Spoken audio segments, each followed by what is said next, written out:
everyone, welcome back. After such a long time, I'm back and today we're going to start a new chapter of biology that's enzyme. आज हम enzymes के बारे में पढ़ेंगे. Enzymes क्या होता है? It's going to be a one shot video. तो अब सब कुछ एक ही वीडियो में हम लोग देख लेंगे बट जितने भी MCQs हैं important questions हैं इस चैप्टर के हवाले से that we'll be doing in a separate video. तो आज हम जितनी भी ज़रूरी चीज़ें हैं एक्टिव साइट क्या होती है इनहिबिटर्स एक्टिवेटर्स जो भी हर चीज़ you'll get in just one video. So make sure ये आप पूरी देखें so that you'll get the whole chapter in an hour or more.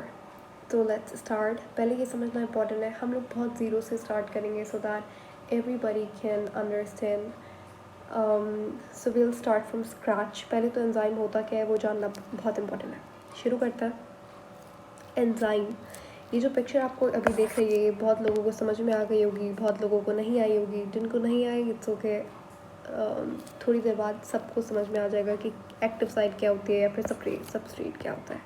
ठीक है, तो पहले तो एंजाइम के बारे में बहुत छोटी बात है वो आपको जानना इम्पोर्टेंट है. देखो सबसे पहले तो एक केमिकल रिएक्शन होता है. ठीक है, जब केमिस्ट्री के अंदर हो, बायो के अंदर हो, कुछ भी हो, लिविंग ऑर्गेनिज्म के अंदर एक केमिकल रिएक्शन होता है. ठीक है, A+B मिलके क्या बना रहा है, C बना रहा है और ये पर्टिकुलर रिएक्शन जो है वो 20 मिनट्स ले रहा है.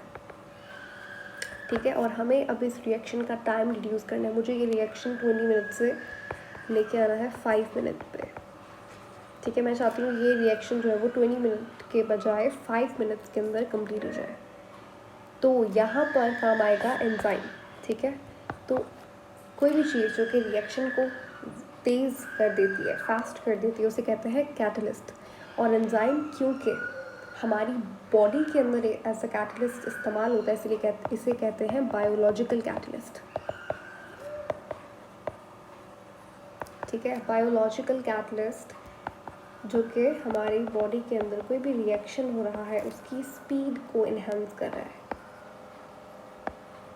ठीक है, आप केमिकल रिएक्शन भी लिख सकते हो या फिर मेटाबॉलिक रिएक्शन या मेटाबॉलिक एक्टिविटी भी लिख सकते हो. लिविंग ऑर्गेनिज्म के अंदर कोई भी रिएक्शन हो रहा है उसे मेटाबॉलिक एक्टिविटी या मेटाबॉलिक रिएक्शन कहेंगे. मेटाबॉलिक रिएक्शन दो कैटेगरीज के अंदर डिवाइड होता है. उसे कहते हैं anabolic reaction and catabolic reaction. ये चीज़ें बहुत बेसिक है. तो एनाबॉलिक क्या होता है, जहाँ पे चीज़ें बन रही हैं, नई चीज़ बन रही. कैटाबॉलिक क्या होता है, जहाँ पे चीज़ें टूट के नई एक डिफरेंट चीज़ बन रही है. ठीक है, चलो अब हम बात करेंगे एंजाइम की प्रॉपर्टीज़ के बारे में. देखो एंजाइम का काम सिर्फ रिएक्शन की स्पीड बढ़ाना नहीं होता. अब यही रिएक्शन का एग्जांपल ले लेते हैं. इस रिएक्शन, चलो स्पीड तो हमने बढ़ा दी, 5 मिनट हो गया, लेकिन ये रिएक्शन जो है फॉर एग्जांपल 5 ATP खर्च हो रहे थे मेरे इस रिएक्शन को करने के लिए. सिर्फ एक मॉलिक्यूल बन रहा है C. ठीक है, एक मॉलिक्यूल बन रहा है प्रोडक्ट का, लेकिन मुझे तो 100 मॉलिक्यूल्स चाहिए. अब क्योंकि एक C बनाने के लिए मुझे 5 ATP लग रहे हैं, तो अगर ये रिएक्शन मैं 100 टाइम्स रिपीट करूँ तो मुझे 500 ATPs खर्च करने होंगे. तो ये जस्ट एग्जांपल है, ऐसा कुछ भी नहीं होता. तो मतलब एक रिएक्शन के लिए 500 ATP हमारी बॉडी के लिए बड़ा इम्पॉर्टेंट है और एनर्जी करेंसी आखिरकार हमारी बॉडी के लिए. तो हम लोग एक रिएक्शन के लिए 500 ATP बिल्कुल भी नहीं स्पेंड कर सकते. तो यहाँ पे भी एंजाइम जो है वो एक हीरो की तरह काम करता है. एंजाइम क्या करता है, किसी भी रिएक्शन को शुरू करने के लिए जो ATP जो एनर्जी चाहिए होती है वो ATP में चाहिए होती है. भी 5 ATP क्यों चाहिए, वो इसलिए चाहिए क्योंकि रिएक्शन को शुरू करना है. ठीक है, तो वो एनर्जी जो कि रिएक्शन को शुरू करने के लिए चाहिए होती है उस एनर्जी को कहते हैं एक्टिवेशन एनर्जी. इस एनर्जी को हम लोग आगे चल के डिटेल के अंदर पढ़ेंगे, लेकिन अभी के लिए इतना समझ लो कि जो एनर्जी एक रिएक्शन को स्टार्ट करने के लिए चाहिए उसे एक्टिवेशन एनर्जी कहते हैं. ठीक है, अब यहाँ पे 5 ATP एक्टिवेशन एनर्जी के तौर पे हम इस रिएक्शन में दे रहे थे. 5 ATP मैं नहीं स्पेंड कर सकती, तो इसको मुझे 1 ATP करना है. तो यहाँ पे भी एंजाइम काम आएगा. एंजाइम क्या करता है, एक्टिवेशन एनर्जी को कम करता है. तो एंजाइम का दूसरा काम क्या है, it reduces the activation energy. ठीक है। उसके बाद एंजाइम, जब आप एंजाइम की बहुत इम्पॉर्टेंट चीज़ें एमसीक्यूज़ के हवाले से इम्पॉर्टेंट क्वेश्चन है। तो देखो, एंजाइम का अगर आप लिटरल मतलब जानो तो एन यानी कि इनसाइड, जाइम इज़ फॉर ईस्ट, ठीक है। तो ईस्ट के अंदर जो एंजाइम होता है जिसकी वजह से डो जो है वो राइज होती है या फूलती है, तो दैट्स बिकॉज ऑफ एंजाइम, ठीक है। और क्योंकि ईस्ट के अंदर एंजाइम देखा गया था, और नाम जो है वो तभी पड़ा था एंजाइम का जब ईस्ट के अंदर एंजाइम को डिस्कवर किया था, एंड देन इसी वजह से नाम जो है वो एंजाइम रखा था। और ये नाम क्यूहन करके एक साइंटिस्ट थे, उन्होंने रखा था। एंजाइम कोई भी, और एंजाइम जो है वो ऑर्गेनिक मॉलिक्यूल होता है, ठीक है। पहली बात, एंजाइम मोस्टली एंजाइम प्रोटीन से बनता है, ठीक है। हर एंजाइम प्रोटीन से बनता है नहीं, बहुत सारे ऐसे एंजाइम्स हैं जो कि प्रोटीन से बनते हैं, लेकिन कुछ एक्सेप्शंस हैं। जैसे कि कुछ एंजाइम्स आरएनए से बनते हैं, ठीक है। वो एंजाइम्स जो कि आरएनए से बनते हैं उन्हें राइबोजाइम कहा जाता है। ये एंजाइम्स आपको राइबोसोम, एक ऑर्गेनल हमने लास्ट वाले चैप्टर के अंदर पढ़ा था, राइबोसोम करके एक ऑर्गेनल होता है जहाँ पे प्रोटीन बनता है, प्रोटीन सिंथेसिस, प्रोटीन फैक्ट्री बोलते हैं, ठीक है। तो वहाँ पे जो एंजाइम्स होते हैं वो मोस्टली आरएनए से बने हुए होते हैं, ठीक है। आरएनए क्या है? न्यूक्लिक एसिड है, जैसे डीएनए होता है वैसे आरएनए होता है, ठीक है। तो कुछ एक्सेप्शन है, यानी कि ऑलमोस्ट देखो समझ लो, जैसे मेरे पास 100 एंजाइम्स है, उसमें 98 जो है वो प्रोटीन से बने हुए हैं, और 2 enzymes are made up from RNA. Clear? अच्छा, उसके बाद ये तो थे एंजाइम का बहुत छोटा सा इंट्रोडक्शन। अब बात कर लेते हैं कुछ इम्पॉर्टेंट प्रॉपर्टीज़ की। यहाँ पे कुछ इम्पॉर्टेंट प्रॉपर्टीज़ लिखी हुई हैं, तो इससे आपको बिल्कुल क्लियर हो जाएगा। तो ये एमसीक्यूज़ के हवाले से बहुत इंपॉर्टेंट शीट है। यहाँ पे कह रहे हैं कि enzyme are biocatalyst, biological catalyst या बायो कैटलिस्ट एक ही बात है। ये प्रोटोप्लाज्म के अंदर सिंथेसाइज होता है। सेल के अंदर न्यूक्लियस होता है, न्यूक्लियस के अंदर फ्लूइड होता है, उसे कहते हैं न्यूक्लियोप्लाज्म। यहाँ पे जो फ्लूइड होता है इसे कहते हैं cytoplasm. Cytoplasm plus nucleoplasm is called protoplasm, ठीक है। तो एंजाइम्स कहाँ पे यूजुअली फॉर्म होते हैं? प्रोटोप्लाज्म के अंदर, ठीक है। Most of the enzyme are proteinaceous in nature, यानी कि ये प्रोटीन से बने हुए होते हैं, लेकिन कुछ एक्सेप्शंस हैं, जैसे कि राइबोजाइम्स। अच्छा, ये जो प्रोटीन होता है ये क्या फाइब्रस होता है या ग्लोबुलर होता है? यहाँ पे लिखा हुआ है ये ग्लोबुलर प्रोटीन होता है, ठीक है। इनका मॉलिक्यूलर वेट ज़्यादा होता है as compare to fibrous protein. Fibrous protein क्या होता है? कुछ भी नहीं, एक टाइप है प्रोटीन का, ठीक है। ग्लोबुलर भी एक टाइप है प्रोटीन का। तो एंजाइम जितने भी हैं वो ग्लोबुलर प्रोटीन से बने होते हैं। यहाँ पे आपके लिए एक क्वेश्चन है, हम लोग बीच बीच में क्वेश्चन मैं आपको करती जाऊँगी, तो if you answer them perfect, और अगर आपको ना आए तो make sure you find it by yourself. अगर फिर भी आपको आंसर ना मिले so just right it down in the comment section, I will make sure that I reply for that. तो एंजाइम, आप मुझे बताइए, एंजाइम जो है क्या वो प्राइमरी स्ट्रक्चर वाला प्रोटीन से बना हुआ होता है, या सेकेंडरी स्ट्रक्चर, या फिर टर्जरी, या फिर क्वाटरनरी? ठीक है, that's a question for you. Next point says there either consist of protein, या तो वो प्रोटीन के बने हुए होते हैं या फिर नॉन प्रोटीन पार्ट से बने हुए होते हैं। अच्छा, इसका मतलब ये है कि एंजाइम में ये, ठीक है, एंजाइम या तो सिर्फ प्रोटीन से बना हुआ होगा या फिर प्रोटीन और नॉन प्रोटीन पार्ट से बना हुआ होगा। देखो एंजाइम के अंदर एक मैं ऐसा मॉलिक्यूल लगा देती हूँ जो नॉन प्रोटीन पार्ट से बना हुआ है, जो प्रोटीन नहीं है, ठीक है। ये क्या कर रहा है? ये एंजाइम की एक्टिविटी को एनहेंस कर रहा है। ये आगे जाके हम लोग पढ़ेंगे ये क्या है, इसे कोफैक्टर कहता है। और कोफैक्टर जो होता है वो नॉन प्रोटीन पार्ट होता है, प्रोटीन से बना हुआ नहीं होता, ठीक है। तो एसिटाइल कोए क्या है? एक कोफैक्टर है, कोफैक्टर का एग्जाम्पल है। कोफैक्टर क्या होता है अभी पढ़ेंगे हम लोग थोड़ी देर के अंदर। उसके बाद कहने के enzyme act with in the, अच्छा, जो एंजाइम सेल के अंदर काम करता है दैट्स एंडो एंजाइम, और जो एंजाइम सेल के बाहर काम करता है वो एक्सो एंजाइम। स्पेसिफिक होते हैं नेचर के अंदर, फंक्शन के अंदर, यानी कि अगर पेप्सिन है तो वो सिर्फ और सिर्फ प्रोटीन पे काम करेगा। अगर not protein, I am sorry, starch, ठीक है, अगर वो प्रोटीनेज है तो वो सिर्फ प्रोटीन पे काम करेगा। अगर लाइपेज है तो वो सिर्फ लिपिड पे काम करेगा, ठीक है। तो specific in nature and function होता है। अच्छा, अमाइलेज का एग्जांपल है तो अमाइलेज सिर्फ और सिर्फ स्टार्च यानी कि कार्बोहाइड्रेट पे काम करेगा, ऐसा नहीं कि प्रोटीन को भी डाइजेस्ट कर रहा है, नो। अच्छा, अगर आप कंपेयर करो सबस्ट्रेट को और एंजाइम, सबस्ट्रेट क्या होता है? सबस्ट्रेट, देखो ये एंजाइम है, एंजाइम को काम करने के लिए एक मॉलिक्यूल की ज़रूरत होती है जो उसकी एक्टिव साइट पर अटैच होता है, उसे सबस्ट्रेट कहते हैं। एंजाइम खुद रिएक्शन के अंदर कभी भी इस्तेमाल नहीं होता, सबस्ट्रेट होता है, ठीक है। ये यहाँ पे आप देख रहे हो, ये एंजाइम है, ठीक है। अब इस एंजाइम के ऊपर, हर एंजाइम का अपना स्पेसिफिक सबस्ट्रेट होता है। हर substrate okay, sorry, coming back, हर एंजाइम जो है उसका अपना सबस्ट्रेट होता है, स्पेसिफिक सबस्ट्रेट होता है।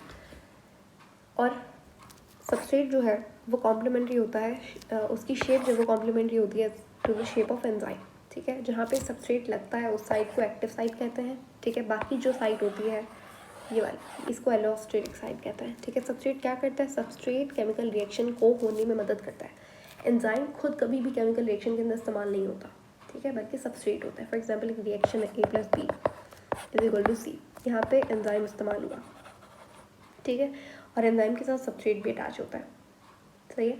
अब यहाँ पे सबस्ट्रेट यूज़ हो गया, सबस्ट्रेट ख़त्म हो जाता है एंजाइम रिएक्शन के अंदर, लेकिन एंजाइम ख़त्म नहीं होता, एंजाइम वैसा का वैसा रिएक्शन से बाहर निकल के आएगा, ठीक है। सबस्ट्रेट प्रोडक्ट बनाता है, नॉट एंजाइम। तो एंजाइम का काम बस ये है कि वो एक्टिवेशन एनर्जी को कम करता है, रिएक्शन को बढ़ाता है, लेकिन असल जो हीरो है दैट्स सबस्ट्रेट, क्योंकि एंजाइम खुद तो केमिकल रिएक्शन के अंदर ज़ाया यानी कि यूज़ ही नहीं हो रहा, नॉट ज़ाया बट यूज़ नहीं होता खुद, बट सबस्ट्रेट होता है। हाँ, तो सबस्ट्रेट की साइज़ यहाँ पे ये लिखा हुआ है कि सबस्ट्रेट की जो साइज़ है वो बहुत छोटी होती है as compare to the size of enzyme, ठीक है, ओके। उसके बाद कह रहे हैं कि they have particular sites to react with substrate. These sites are called active sites, यानी कि जहाँ पे सबस्ट्रेट लगता है उस जगह को एक्टिव साइट कहते हैं। Enzyme activity can be accelerated by certain ions or salts called activators. देखो, एंजाइम जो है उसकी एक्टिविटी या तो आप बढ़ा सकते हो, एनहांस कर सकते हो, या तो इनहिबिट कर सकते हो, कम कर सकते हो। जो मॉलिक्यूल एंजाइम की एक्टिविटी को बढ़ाएंगे उन्हें एक्टिवेटर्स कहा जाता है या कोफैक्टर कहा जाता है। बेसिकली एक्टिवेटर जो है वो एक टाइप है कोफैक्टर का, आगे जाके आपको बिल्कुल क्लियर हो जाएगा क्या होता है इनका सीन, बट अभी के लिए इतना समझ लीजिए कि कोफैक्टर क्या होता है या फिर एक्टिवेटर क्या होता है, जो कि एंजाइम की एक्टिविटी को बढ़ाए, और जो एंजाइम की एक्टिविटी को कम करता है उसे इनहिबिटर कहते हैं, ठीक है। उसके बाद अब ये जो एक्टिवेटर इसके एग्जांपल दिए हुए ये सारे आयंस हैं, ठीक है। अच्छा, उसके बाद enzyme can be inhibited by certain factor called, ये मैंने अभी आपको यही बात बताई थी कि एंजाइम की एक्टिविटी कम हो सकती है, कौन करेगा? इनहिबिटर्स करेंगे, ठीक है। अब ये इनहिबिटर्स मॉलिक्यूल्स तो होते हैं, ठीक है, लेकिन उसके साथ साथ substrate concentration, enzyme concentration, pH और टेम्परेचर भी एज अ इनहिबिटर काम करता है, क्योंकि एंजाइम जो है वो बहुत स्पेसिफिक होता है, बहुत सेंसिटिव होता है टूवर्ड एवरीथिंग, चाहे वो टेम्परेचर हो या पीएच हो। फॉर एग्जांपल हर एंजाइम एक स्पेसिफिक पीएच पे काम करता है, एक स्पेसिफिक टेम्परेचर पे काम करता है, ठीक है। जैसे कि पेप्सिन है, पेप्सिन एसिडिक पीएच पे काम करेगा, बेसिक पीएच पे काम नहीं कर सकता, ठीक है। उसके बाद they remain chemically unchanged during and after the chemical reaction. मैंने कहा था कि रिएक्शन के अंदर एंजाइम कभी भी इस्तेमाल नहीं होता, रिएक्शन से पहले भी अगर 10 ग्राम एंजाइम था तो 10 ग्राम ही रहेगा रिएक्शन के बाद, ठीक है। तो ये प्रॉपर्टीज़ इम्पॉर्टेंट है, तो आप इन्हें देख लीजिएगा। Next we are gonna do the important structure of enzyme, हाँ स्ट्रक्चर ऑफ एंजाइम कर लेते हैं। इतनी बात आपको क्लियर हो गई होगी। अभी तक हमने सिर्फ इंट्रोडक्शन किया है, एंजाइम होता क्या है, एंजाइम की प्रॉपर्टीज़ क्या होती हैं, ठीक है। तो अब बात करेंगे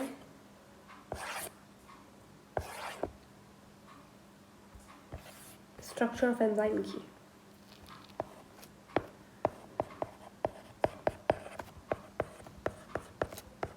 स्ट्रक्चर ऑफ एंजाइम, एंजाइम का स्ट्रक्चर, ठीक है। तो एंजाइम के अगर आप स्ट्रक्चर देखो, ज़रूरी नहीं कि एंजाइम ऐसा हो जैसा हमने ऊपर पिक्चर में देखा। फॉर एग्जांपल ये आपका एंजाइम है और ये मैंने बना दिया सबस्ट्रेट। जो बड़ा वाला पोर्शन है वो एंजाइम है, ये है आपका सबस्ट्रेट। जहाँ पे सबस्ट्रेट अटैच होता है उसे कहते हैं एक्टिव साइट। अब एक्टिव साइट को पहले पढ़ लेते हैं। एक्टिव साइट क्या होती है? देखो, एक्टिव साइट यानी कि जहाँ पे सबस्ट्रेट अटैच होता है। ज़रूरी नहीं सबस्ट्रेट अटैच हो, और भी जैसे इनहिबिटर है, ठीक है। इनहिबिटर आके अगर यहाँ पे अटैच हो जाता है तो वो भी एक्टिव साइट पे भी अटैच हो सकता है, ठीक है। तो ये बात आप समझ लीजिएगा। अच्छा, एक्टिव साइट जो है एंजाइम की दो साइड्स होती है, ठीक है। एक होती है एंजाइम की बाइंडिंग साइट और एक होती है कैटलिस्टिक साइट, ठीक है। तो वो साइट जहाँ पे सबस्ट्रेट अटैच होता है उसे कहते हैं कैटलिस्टिक साइट या फिर एक्टिव साइट, ठीक है। और जो साइट जहाँ पे एंजाइम की एक्टिव साइट के अलावा जो साइट होती है उसे कहते हैं बाइंडिंग साइट या फिर एलोस्टेरिक साइट। यहाँ पे सबस्ट्रेट कभी भी अटैच नहीं होता, यहाँ पे और चीज़ें अटैच हो सकती हैं, जैसे कि इनहिबिटर। हाँ, बहुत सारे तरीके के इनहिबिटर्स होते हैं। कुछ इनहिबिटर्स एक्टिव साइट पे अटैच होते हैं, कुछ इनहिबिटर्स बाइंडिंग साइट पे अटैच होते हैं। अब इनहिबिटर क्या होता है, अभी मैंने बताया था थोड़ी देर पहले कि इनहिबिटर कोई भी ऐसी चीज़ जो कि एंजाइम की एक्टिविटी को इनहिबिट करे, कम करे, रिड्यूस करे, डिक्रीज करे, दैट्स इनहिबिटर, ठीक है। तो इनहिबिटर्स एक्टिव साइट पे भी अटैच हो सकते हैं, एलोस्टेरिक साइट पे भी अटैच हो सकते हैं, लेकिन सबस्ट्रेट हमेशा एक्टिव साइट पे अटैच होगा, ठीक है। तो देखो,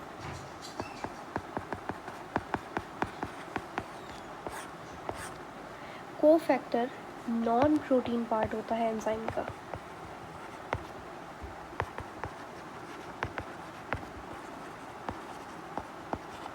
क्या हर एंजाइम के पास कोफैक्टर होता है? नहीं, not every enzyme have a cofactor और रिक्वायर अ कोफैक्टर। कोफैक्टर, कुछ एंजाइम को कोफैक्टर चाहिए ही चाहिए होता है, उसके बिना वो काम ही नहीं कर सकते। तो यानी कि ये एक्टिवेट का सिर्फ मतलब ये नहीं होता कि एक्टिविटी को एनहांस करे, बल्कि कुछ एंजाइम्स को एक्टिवेट होने के लिए कोफैक्टर की ज़रूरत होती है। उसके अलावा वो एक्टिवेट यानी कि वो एक्टिव फॉर्म में ही नहीं होते, वो इनएक्टिव होते हैं, ठीक है। फॉर एग्जांपल, इसका बहुत अच्छा एग्जांपल ये है कि अगर आप पेप्सिनोजन को लो, ठीक है। पेप्सिनोजन एक एंजाइम है जो आपके स्टमक के अंदर रिलीज़ होता है। पेप्सिनोजन रिलीज़ होता है इनएक्टिव फॉर्म के अंदर, ठीक है। अब यहाँ पे एक कोफैक्टर आके अटैच होगा पेप्सिनोजन के साथ और ये हो जाएगा एक्टिव, ठीक है। जो एक्टिव फॉर्म होती है पेप्सिनोजन की उसे कहते हैं पेप्सिन। अब ये जाके काम करेगी, तो यानी कि पेप्सिनोजन काम ही नहीं करता क्योंकि वो इनएक्टिव फॉर्म में था। दिस वाज इनएक्टिव, तो मैंने लिख दिया पहले से। इसी तरीके से आपके सलाइवा के अंदर एक एंजाइम होता है जो कि इनएक्टिव फॉर्म के अंदर रिलीज़ होता है, एंड देन वो उसे एक्टिव करना पड़ता है बाय अटैचिंग अ कोफैक्टर। अब कोफैक्टर कुछ भी हो सकता है। कोफैक्टर मॉलिक्यूल अपना इनऑर्गेनिक मॉलिक्यूल भी हो सकता है, ऑर्गेनिक भी हो सकता है, लेकिन नॉन प्रोटीन होगा, प्रोटीन नहीं होगा, ठीक है। ये बात याद रखिएगा, सारे कोफैक्टर जितने भी टाइप्स हैं कोफैक्टर्स के वो नॉन प्रोटीन होंगे, अमाइनो एसिड से बने हुए नहीं होंगे। तो कोफैक्टर 3 तरीके के होता है। पहला होता है एक्टिवेटर, ठीक है। There are 3 types of cofactors. पहला है एक्टिवेटर, दूसरा है prosthetic group and third is coenzyme. इन तीनों को हम लोग पढ़ते हैं। पहले बात करेंगे एक्टिवेटर के बारे में, ठीक है। Activator one of the cofactor है, ठीक है। और अगेन एक्टिवेटर कुछ भी हो सकता है, आई मीन को फैक्टर कुछ भी हो सकता है। तो एक्टिवेटर एक ऐसा को फैक्टर है जो कि इनऑर्गेनिक एलिमेंट से बना हुआ होता है। आई मीन इनऑर्गेनिक मॉलिक्यूल्स को एक्टिवेटर कहते हैं, जो कि को फैक्टर की तरह काम करता है, ठीक है। उसके बाद अब इनऑर्गेनिक एलिमेंट क्या होता है, यानी कि देखो हमारे पास दो तरीके के मॉलिक्यूल्स होते हैं, एक होता है ऑर्गेनिक, एक होता है इनऑर्गेनिक। ऑर्गेनिक क्या होता है, जो कि कार्बन कंपाउंड से बने हुए हो, ठीक है। और बाकी जितने भी ऑर्गेनिक के अलावा मॉलिक्यूल्स होते हैं दैट आर इनऑर्गेनिक। जैसे कार्बन डाइऑक्साइड इनऑर्गेनिक है, ठीक है। बाइकार्बोनेट, कार्बोनेट ये इनऑर्गेनिक है। जितने भी आयन्स हैं वो इनऑर्गेनिक है, जैसे कॉपर, जिंक, मैग्नीशियम ये इनऑर्गेनिक है, ठीक है। मेटालिक आयन्स जैसे आप कह सकते हो, ठीक है। फॉर एग्जांपल कॉपर हो गया, ठीक है, मैग्नीशियम हो गया, उसके बाद जिंक हो गया। तो ये सारे क्या है, को फैक्टर्स हैं, ये सारे इनऑर्गेनिक एलिमेंट्स हैं। और ये वाले जो को फैक्टर्स हैं इन्हें क्या कहेंगे, एक्टिवेटर्स। याद रखिएगा एक्टिवेटर के बारे में, ये पॉइंट बहुत इंपॉर्टेंट है कि ये इनऑर्गेनिक एलिमेंट्स होते हैं, ठीक है। अब यहाँ पे एग्जांपल कर लेते हैं। एक हमारे पास एंजाइम होता है रुबिस्को। अच्छा, रुबिस्को नाम का एंजाइम जो है उसे एक को फैक्टर की ज़रूरत होती है, और वो को फैक्टर क्या होता है, एक्टिवेटर है, ठीक है। कोई भी इनऑर्गेनिक मॉलिक्यूल है, वो कोई भी नहीं, स्पेसिफिक इनऑर्गेनिक मॉलिक्यूल है। जिनको नहीं पता रुबिस्को क्या है, रुबिस्को एक ऐसा एंजाइम है जो कि फोटोसिंथेसिस के अंदर इस्तेमाल होता है। फोटोसिंथेसिस के 2 स्टेप्स होते हैं, light reaction, dark reaction. Dark reaction के अंदर एक साइकिल चलता है, C3 साइकिल बोलते हैं, ठीक है। C3 साइकिल के पहले स्टेप के अंदर जब RuBP कन्वर्ट हो रहा होता है एक कंपाउंड के अंदर, तो वहाँ पे रुबिस्को की ज़रूरत होती है। और रुबिस्को को एक को फैक्टर की ज़रूरत होती है जो कि एक एक्टिवेटर होता है, ठीक है। कौन सा एक्टिवेटर होता है, कौन सा इनऑर्गेनिक एलिमेंट होता है, दैट्स मैग्नीशियम। क्या आप समझ आ रहे हैं कि को फैक्टर क्या करता है, एंजाइम को एक्टिवेट करता है। और एक्टिवेट करने के बाद, क्योंकि एंजाइम अब एक्टिवेट हो गया तो वो काम करेगा, ठीक है। तो एंजाइम की एक्टिविटी इन्हांस होती है।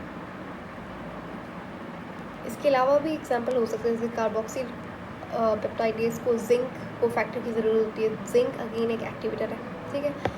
सेकेंड को फैक्टर की बात करें तो second is your prosthetic group, ठीक है। प्रोस्थेटिक ग्रुप एक को फैक्टर है, लेकिन ये ऑर्गेनिक होता है, और कोई भी ऑर्गेनिक मॉलिक्यूल, ठीक है।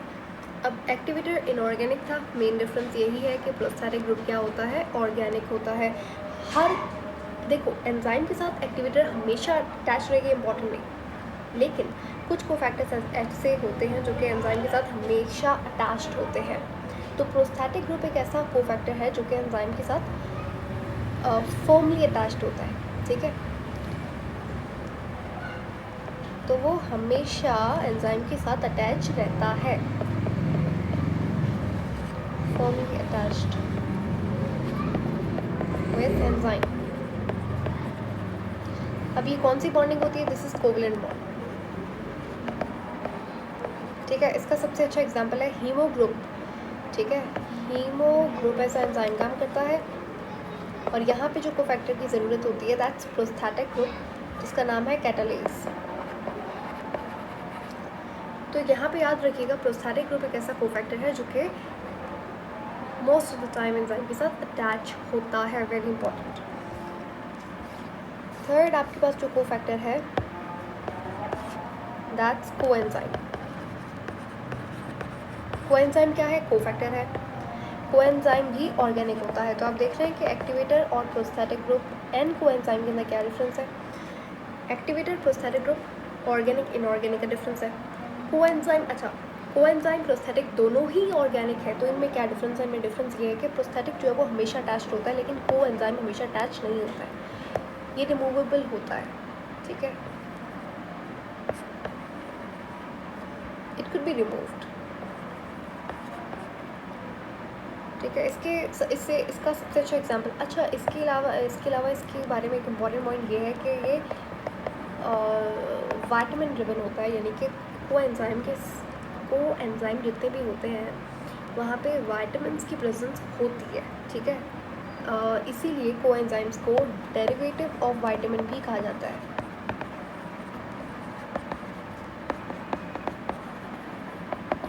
इसका बहुत अच्छा एग्जाम्पल जो कि आपने सुना होगा, NAD एंड FAD। NAD क्या होता है, FAD क्या होता है? NAD FAD अगर आपने बायोएनर्जेटिक्स पढ़ा हुआ है तो it will be simple for you, क्योंकि NAD और FAD का बहुत बार जिक्र होता है बायोएनर्जेटिक्स के अंदर जब आप पढ़ते हो फोटोसिंथेसिस और रेस्पिरेशन। अगर नहीं भी पढ़ा इट्स ओके। NAD और FAD जो है वो जैसे ATP है एनर्जी करेंसी, वैसे ही NAD FAD के पास भी एनर्जी होती है। और NAD FAD जैसे मॉलिक्यूल्स जो है पहले ATP के अंदर कन्वर्ट होता है और फिर ATP एनर्जी बनाता है, ठीक है। तो NAD FAD का काम क्या होता है, ये लोग बेसिकली ATP बना सकते हैं, तो इनके पास भी एनर्जी होती है। अब बात करते हैं प्रोस्थेटिक ग्रुप कोएंजाइम के अंदर डिफरेंस क्या होता है। प्रोस्थेटिक ग्रुप हमेशा अटैच होगा, लेकिन ये वाला जो है ये हमेशा अटैच नहीं होता है। It only binds, very important, only at the time of substrate. जब सबस्ट्रेट बाइंड होता है एंजाइम के साथ,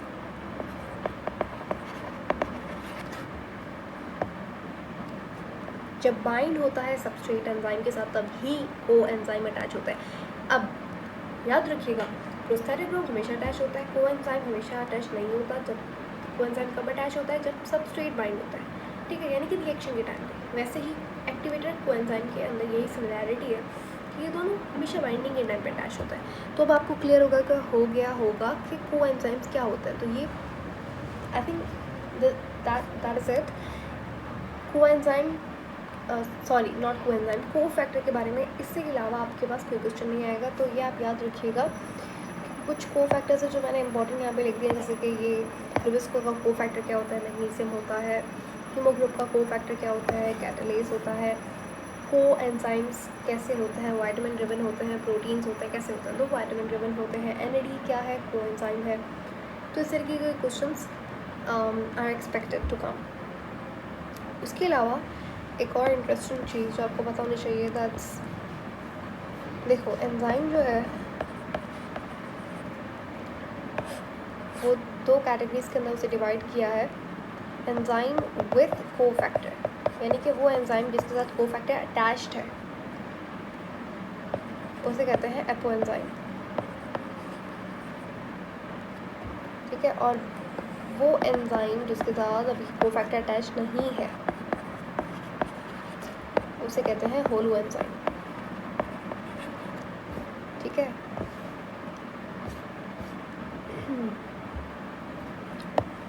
यहाँ पे एग्जाम्पल अगर मैं आपको बताऊँ, फिर से पेप्सिनोजन की बात करते हैं। पेप्सिनोजन एक ऐसा एंजाइम जो आपके स्टमक के अंदर पाया जाता है। पेप्सिनोजन इनएक्टिव है, इसे को फैक्टर की ज़रूरत होती है। अब पेप्सिनोजन क्या है, इनएक्टिव है, यानी कि पेप्सिनोजन एक होलो एंजाइम है, ठीक है। अभी तक को फैक्टर अटैच नहीं हुआ, लेकिन जैसे ही मैंने को फैक्टर अटैच कर दिया तो ये क्या बन गया, एक एक्टिव फॉर्म के अंदर आ गया, ठीक है। एक्टिव फॉर्म को पेप्सिन कहते हैं। और अब ये क्या हो गया, एपो एंजाइम, एपो एंजाइम, ठीक है। तो ये था को फैक्टर्स के बारे में जितना भी हमने करना था, दैट इज इट। अब हम लोग पढ़ेंगे इनहिबिटर्स क्या होते हैं और इनहिबिटर्स का क्या काम होता है। यहाँ पे मैं लिखने जा रही हूँ इनहिबिटर। अभी तक आपने क्या पढ़ा, अभी तक आपने एंजाइम के बारे में पढ़ा, एंजाइम क्या होता है, substrate, active site, properties of enzyme, and then we talked about cofactors, holoenzyme, apoenzyme, ये सारी चीज़ें आपको क्लियर है, राइट। अब बात करेंगे इनहिबिटर। इनहिबिटर क्या होता है, ऐसी चीज़, ऐसा मॉलिक्यूल जो कि एंजाइम की एक्टिविटी को क्या करे, इनहिबिट करे, रिड्यूस करे, डिक्रीज करे, ठीक है। अब देखो रिएक्शन हो गया, एंजाइम को रोकना है कि भाई रुक जाओ, रिएक्शन हो गया, प्रोडक्ट बन गया, अब तुम रुक जाओ, तो वो कौन करेगा, वो इनहिबिटर करेगा कि अच्छा एंजाइम को शांत करना है, तो वो इनहिबिटर करता है। अब इनहिबिटर्स बहुत सारे, अब यहाँ तक आपको इनहिबिटर समझ में आ गया क्या होता है इनहिबिटर। कुछ भी नहीं, ऐसी चीज़, ऐसा मॉलिक्यूल जो कि एंजाइम को इनहिबिट करे, कि उसे कहे कि अच्छा रुक जाओ अब, ठीक है। तो इनहिबिटर बहुत सारे टाइप्स के होते हैं, बहुत सारे नहीं, there only 3 types of enzyme inhibitors. पहला नाम है competitive inhibitor, second is non competitive inhibitor, अब इसे आप इनहिबिशन भी कह सकते हो, and third one is uncompetitive inhibition, ठीक है। The first 2 are most important and the most common one, ये जो थर्ड कैटेगरी है कहीं कहीं पे लिखी भी नहीं होती, but still we have to learn all of them. सबसे पहले तो सबस्ट्रेट जो है, सॉरी, ऐसे सब्सटेंसेस, इनहिबिटर्स की डेफिनेशन यहाँ पे लिख लेते हैं। सब्सटेंसेस दैट डिक्रीज या फिर इनहिबिट, इनहिबिटेड का भी सेम ही मतलब होता है कम करना, किसी भी चीज़ को रोकना। The activity of an enzyme, enzyme की एक्टिविटी को इनहिबिट करने वाला सब्सटेंस इनहिबिटर कहलाता है, और इस प्रोसेस को इनहिबिशन कहते हैं। ठीक है, अब देखो, the inhibitor may act by combining directly with the enzyme और they may react with the activators, therefore activators does not remain available to enzyme for activation. इसका मतलब ये है कि देखो, इनहिबिटर्स या तो एंजाइम के साथ अटैच हो जाएंगे, ठीक है, एंजाइम के साथ इनहिबिटर अटैच हो गए। अब इससे क्या होगा, एंजाइम की एक्टिविटी रिड्यूस होगी। एक तो ये तरीका है। दूसरा ये तरीका है कि इनहिबिटर्स क्या करेंगे, कोफैक्टर को आने ही नहीं देंगे एंजाइम के करीब। जब कोफैक्टर आएगा ही नहीं तो एंजाइम एक्टिविटी नहीं होगा, तो फिर इस तरीके से भी इनहिबिशन हो सकती है एंजाइम की एक्टिविटी की। समझ रहे हैं आप? तो अब बात करते हैं टाइप्स ऑफ एंजाइम की। पहला टाइप जो है उसे कहते हैं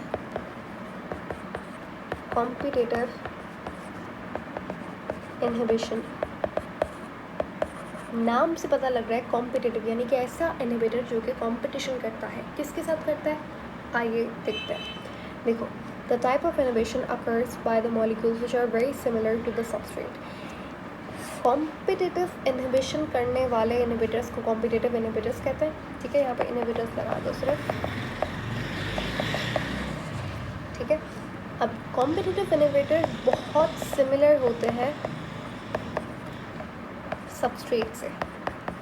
इनहिबिटर्स बहुत स्मार्ट होते हैं। ये क्या करते हैं, सबस्ट्रेट से मिलते जुलते हैं। तो देखो, ये आपके पास एंजाइम है, ये एक्टिव साइट है और यहाँ पे सबस्ट्रेट लगा हुआ है। अब यहाँ पर क्या होता है, जब बाइंडिंग होनी है, रिएक्शन होना शुरू होने वाला है। ठीक है, अब क्या होगा, हमें वो रिएक्शन, हमें एंजाइम की एक्टिविटी को भी इनहिबिट करना है, हमें एंजाइम की ज़रूरत नहीं है। तो यहाँ पे कॉम्पिटिटिव इनहिबिटर्स क्या करेंगे, सबस्ट्रेट, क्योंकि ये सबस्ट्रेट से मिलते जुलते हैं। ठीक है, तो मतलब इसका क्या कहते हैं, ट्विन है।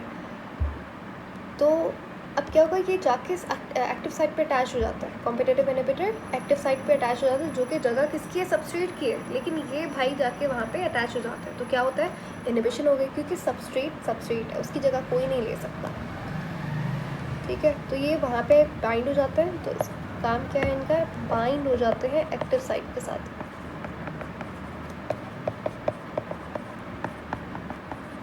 ठीक है,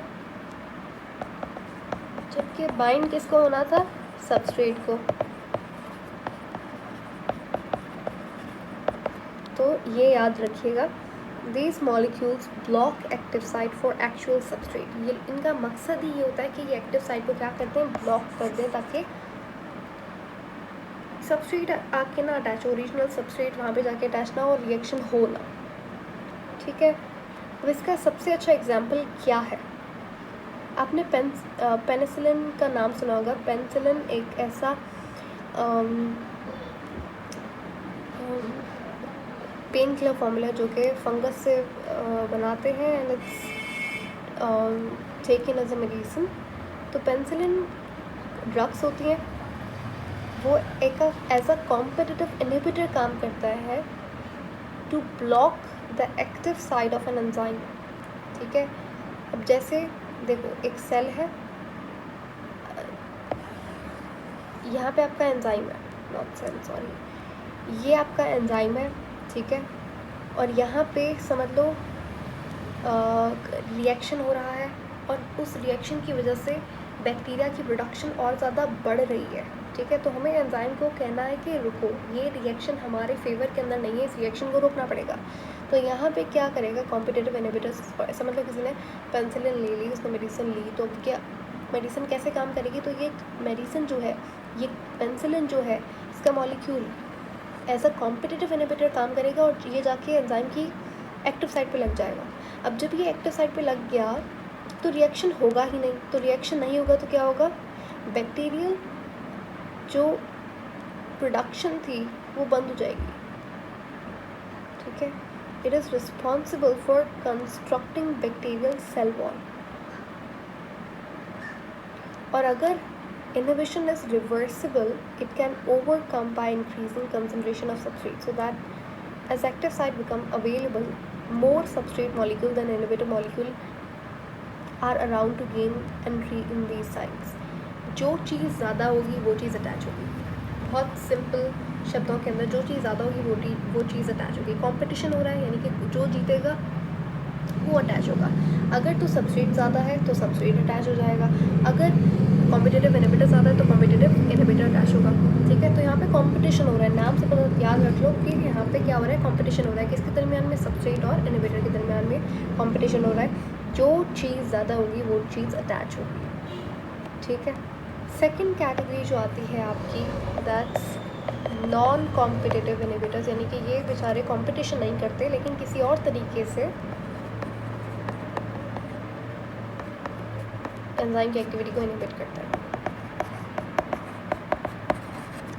तो पहले तो नॉन कॉम्पिटिटिव, यानी कि नाम से पता चलेगा ये लोग कॉम्पिटिशन नहीं करते, ये एक ऐसे इनहिबिटर्स होते हैं जैसे कि ये लोग बाइंड होते हैं, एंजाइम के साथ ही बाइंड होते हैं, लेकिन एक्टिव साइट के अलावा जो साइट होती है एंजाइम की वहाँ पे अटैच होता है। मैंने आपको पहले भी बताया था कि कहाँ पर, देखो ये एंजाइम है, ठीक है, जहाँ पे सबस्ट्रेट अटैच होता है उसे एक्टिव साइट कहते हैं। ठीक है, बाकी ये जो आप साइट देख रहे हो, दिस इज़ एलोस्टेरिक साइट। मैंने आपको कहीं ना कहीं तो लिखा था, definitely I remember, I don't know, हाँ ये रहा। तो यहाँ पे आप देख रहे हो कि not this, not this, I don't know, but हाँ वहाँ पे मैंने आपको क्या चीज़ बताई थी, मैंने यही कहा था कि देखो एंजाइम की दो साइड्स होती हैं, एक वो जहाँ पे सबस्ट्रेट अटैच होता है उसे कहते हैं कैटालिटिक साइट, ठीक है, या फिर एक्टिव साइट जहाँ पे सबस्ट्रेट अटैच होगा या फिर कॉम्पिटिटिव इनहिबिटर अटैच होगा, और एक होती है आपकी बाइंडिंग साइट।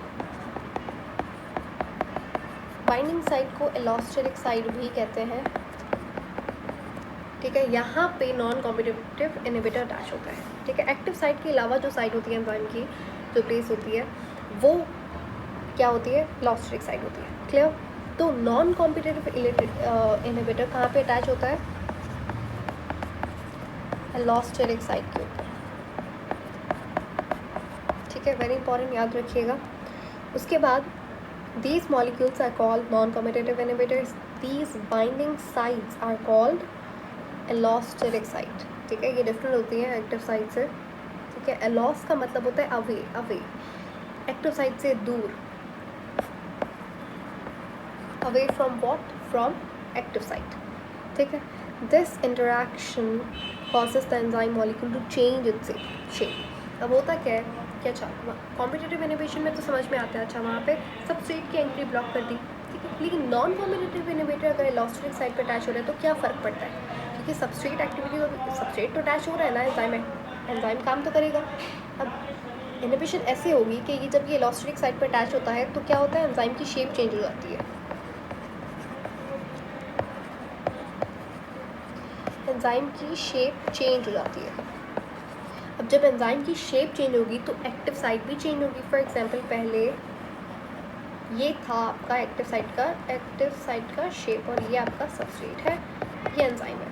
अब जब यहाँ पे समझ लो ये नॉन कॉम्पिटिटिव इनहिबिटर अटैच हो गया आके, तो अब क्या होगा, ये शेप बन गई, लेकिन सबस्ट्रेट तो वही शेप का है। ठीक है, तो अब देख रहे हो किस तरीके से इनहिबिशन हुआ। अब सबस्ट्रेट अटैच ही नहीं होगा, जब सबस्ट्रेट अटैच नहीं होगा तो एक्टिविटी भी इनहिबिट हो जाएगी। ओके, तो इस तरीके से नॉन कॉम्पिटिटिव इनहिबिटर्स काम करते हैं। उसके बाद आपने नाम सुना होगा फीडबैक इनहिबिशन का, नहीं सुना तो मैं बता देती हूँ क्या होता है। Feedback inhibition non competitive inhibitor का एक एग्जाम्पल है। ये आपको एमसीक्यू आ सकता है कि फीडबैक इनहिबिशन जो है वो किसका एग्जाम्पल है, कौन से इनहिबिशन का एग्जाम्पल है।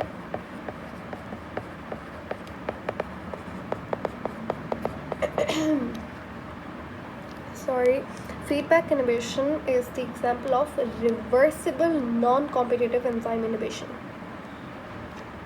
ठीक है, याद रखिएगा। उसके बाद अच्छा, ये एक और पॉइंट मुझे आपको बताना था कि कॉम्पिटिटिव इनहिबिशन जो होती है दैट्स रिवर्सिबल।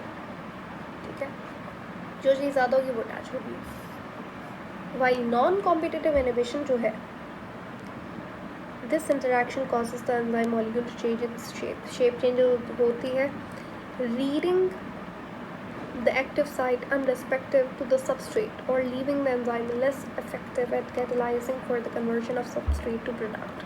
अब जब शेप चेंज होती है तो सबस्ट्रेट अटैच नहीं हो पाता और फिर इस तरीके से नॉन कॉम्पिटिटिव इनहिबिटर्स काम करते हैं।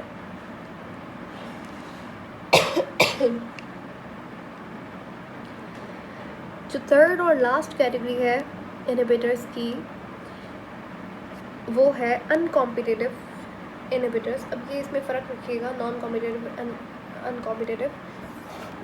ठीक है, तो डोंट कंफ्यूज। तीसरा हमारा है नॉट अनकॉम्पिटिटिव।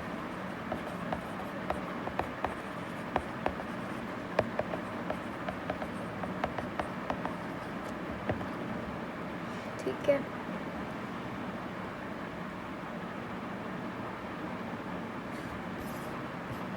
तो आपको अब तक क्या हमने पढ़ा, कॉम्पिटिटिव पढ़ लिया, नॉन कॉम्पिटिटिव पढ़ लिया। अच्छा, मैं बता रही थी कि नॉन कॉम्पिटिटिव जो है वो रिवर्सिबल नहीं होता क्योंकि शेप चेंज हो जाती है एंजाइम की। ठीक है, तब के यहाँ पे ये रिवर्सिबल हो सकता है कॉम्पिटिटिव वाला।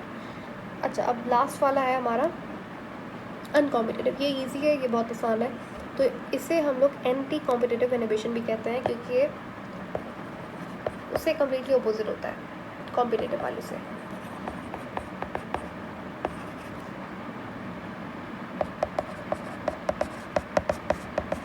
ठीक है, it takes place when an enzyme inhibitor bind only to the complex format between enzyme and the substrate. देखो, अनकॉम्पिटिटिव इनहिबिटर्स क्या करते हैं, ये आपका एंजाइम है, ये आपका सबस्ट्रेट है।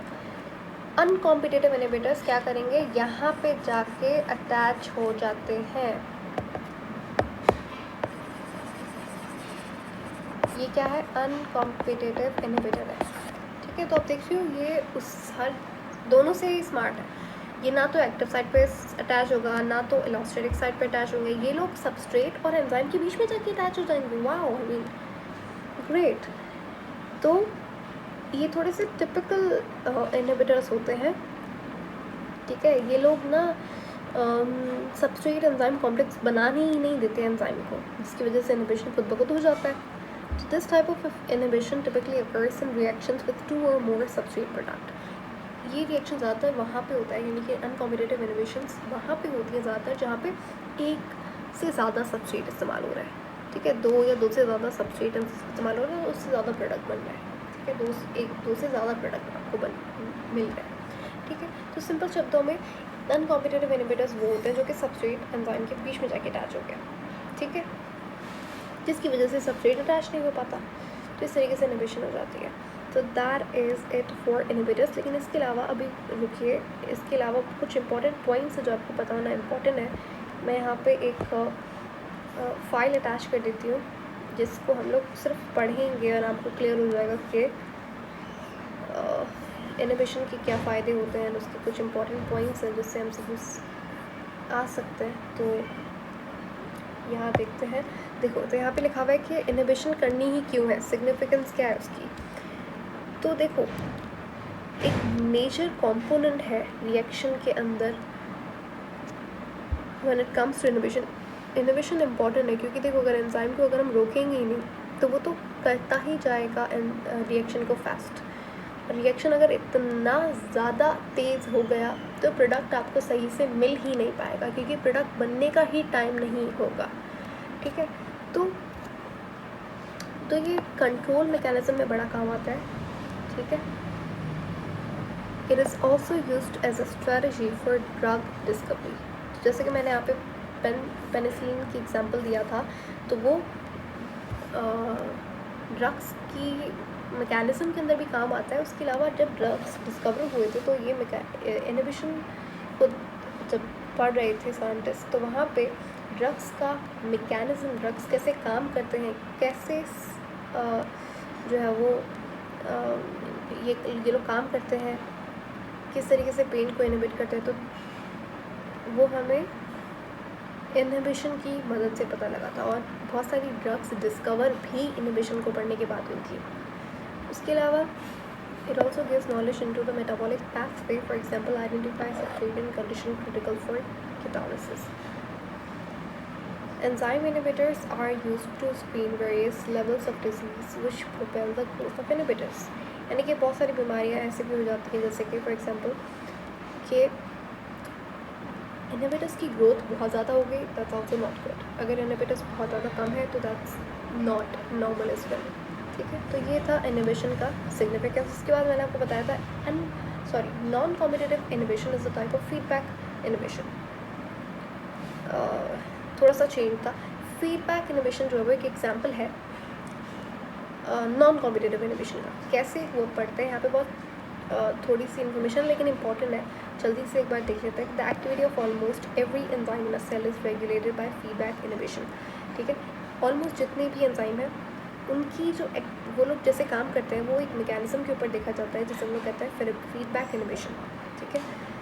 It is a type of biological control mechanism, एक ऐसा तरीका जिससे हम लोग एंजाइम की एक्टिविटी को कंट्रोल कर सकते हैं, ठीक है। क्योंकि हर मेटाबॉलिक एक्टिविटी के अंदर, हर बायोलॉजिकल मैकेनिज्म के अंदर एंजाइम इस्तेमाल हो रहा है, तो उसे कंट्रोल करना भी बहुत इंपॉर्टेंट है, ठीक है।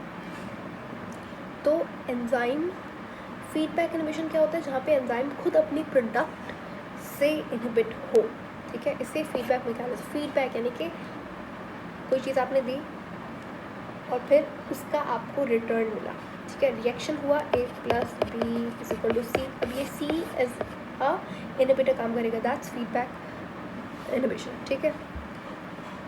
तो it usually occurs when the product is in high quantity. अगर प्रोडक्ट बहुत ज़्यादा है तो ये एज अ इनहिबिटर काम करेगा। कैसे, क्यों, देखो प्रोडक्ट बना, अब प्रोडक्ट बहुत ज़्यादा बन गया, अब एंजाइम को रोकना है कि भाई रुको, तो प्रोडक्ट जाके खुद ही एलोस्टेटिक साइट पर अटैच हो जाएगा, ठीक है, और एंजाइम की शेप चेंज हो जाएगी। इसीलिए इसे हमने कहा था कि फीडबैक इनहिबिशन एक नॉन कॉम्पिटिटिव इनहिबिशन है, ठीक है। It binds competitively with the enzyme active site और इट कम्स इन between, ठीक है। तो या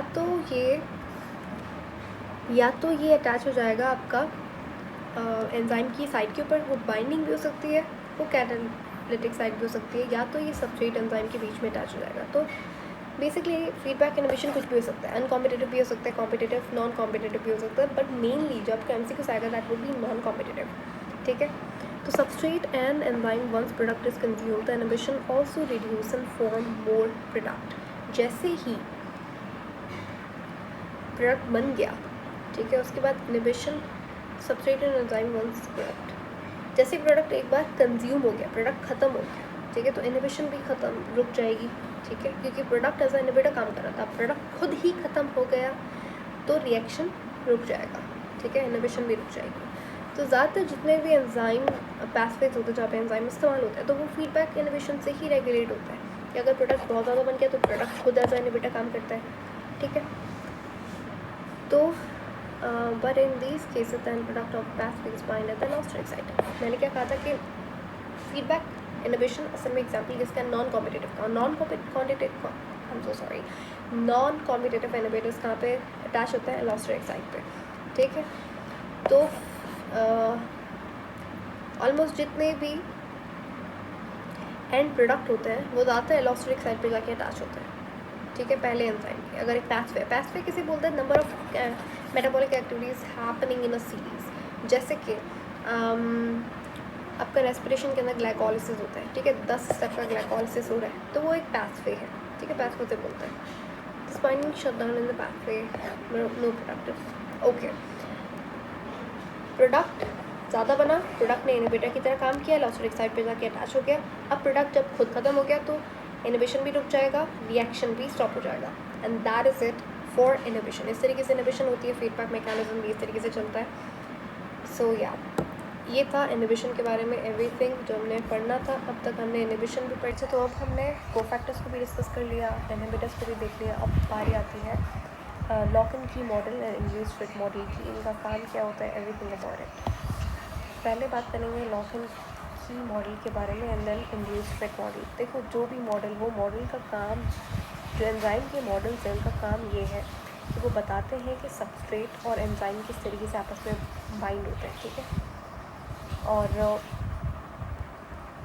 ये लोग हमें ये बताते हैं कि किस तरीके से हर एंजाइम का अपना सबस्ट्रेट होता है, क्यों होता है, किस तरीके से सबस्ट्रेट एंजाइम की बाइंडिंग होती है।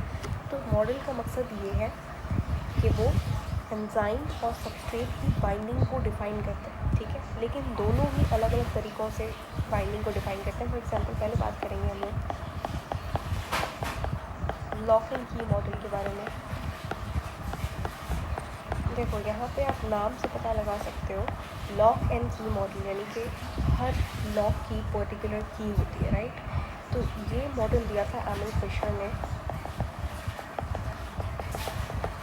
और इन्होंने कहा था कि जैसे हर लॉक की एक की होती है, स्पेसिफिक की होती है, वैसे ही हर एंजाइम का अपना खुद का पर्टिकुलर सबस्ट्रेट होता है, ठीक है। अगर एंजाइम का एक्टिव साइट का शेप ऐसा है तो सबस्ट्रेट का शेप कॉम्प्लीमेंट्री होगा उसके एक्टिव साइट के शेप से, ठीक है। फॉर एग्जांपल यहाँ पे एंजाइम का शेप इस तरीके से है तो सबस्ट्रेट भी वैसा ही होगा। तो ये बात कही थी एमल फिशर ने, ठीक है। यानी कि particular enzyme have particular shape and particular substrate, ठीक है। यहाँ पे इन्होंने कहा था कि एक्टिव साइट, किसकी active site, of course enzyme की एक्टिव साइट होती है। Active site of an enzyme is complementary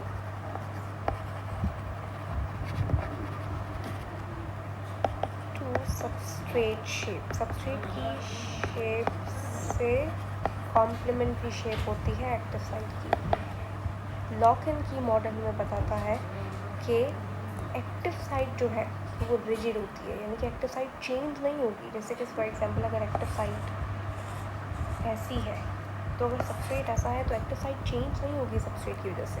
हर एंजाइम का खुद का सबस्ट्रेट होता है और शेप दोनों की कॉम्प्लीमेंट्री होगी, यानी कि एंजाइम की एक्टिव साइट रिजिड है, शेप चेंज नहीं होगी एंजाइम। तो लॉक एंड की मॉडल बताता है, ये सबसे इम्पॉर्टेंट पॉइंट है लॉक एंड की मॉडल का, कि active site is rigid, shape change नहीं होगी एक्टिव साइट की, no matter what. Next model, तो इतना ही, यही इंपॉर्टेंट पॉइंट्स थे इस मॉडल के बारे में। सेकंड मॉडल जो आया था वो इसके बाद आया था, इसे इंड्यूस्ड फिट मॉडल कहा जाता है। ये मॉडल हमें दिया था हॉस्टन ने। इस मॉडल के अंदर सबसे मेन पॉइंट जो था वो यही था कि active site is not rigid, यानी कि एक्टिव साइट चेंज हो सकती है अकॉर्डिंग टू सबस्ट्रेट शेप, ठीक है। इंड्यूस्ड फिट मॉडल हमें कहता है कि भाई देखो, अगर सबस्ट्रेट का शेप राउंड है और this is an example again, और ये हमारा क्या है, एंजाइम है, और एंजाइम का शेप ऐसा है, ठीक है, अटैच हो गया, सिंपल सी बात थी। लेकिन अगर एंजाइम का शेप ऐसा है एंड देन अगेन सबस्ट्रेट ऐसा है, अब क्या होगा कि ये जो एंजाइम है ये अपनी शेप चेंज कर लेगा ऐसे, ताकि ये सबस्ट्रेट अटैच हो पाए। यानी कि इंड्यूस्ड फिट मॉडल के अकॉर्डिंगली एक्टिव साइट रिजिड नहीं है, एक्टिव साइट शेप चेंज कर सकती है। Active site can be changed upon substrate binding.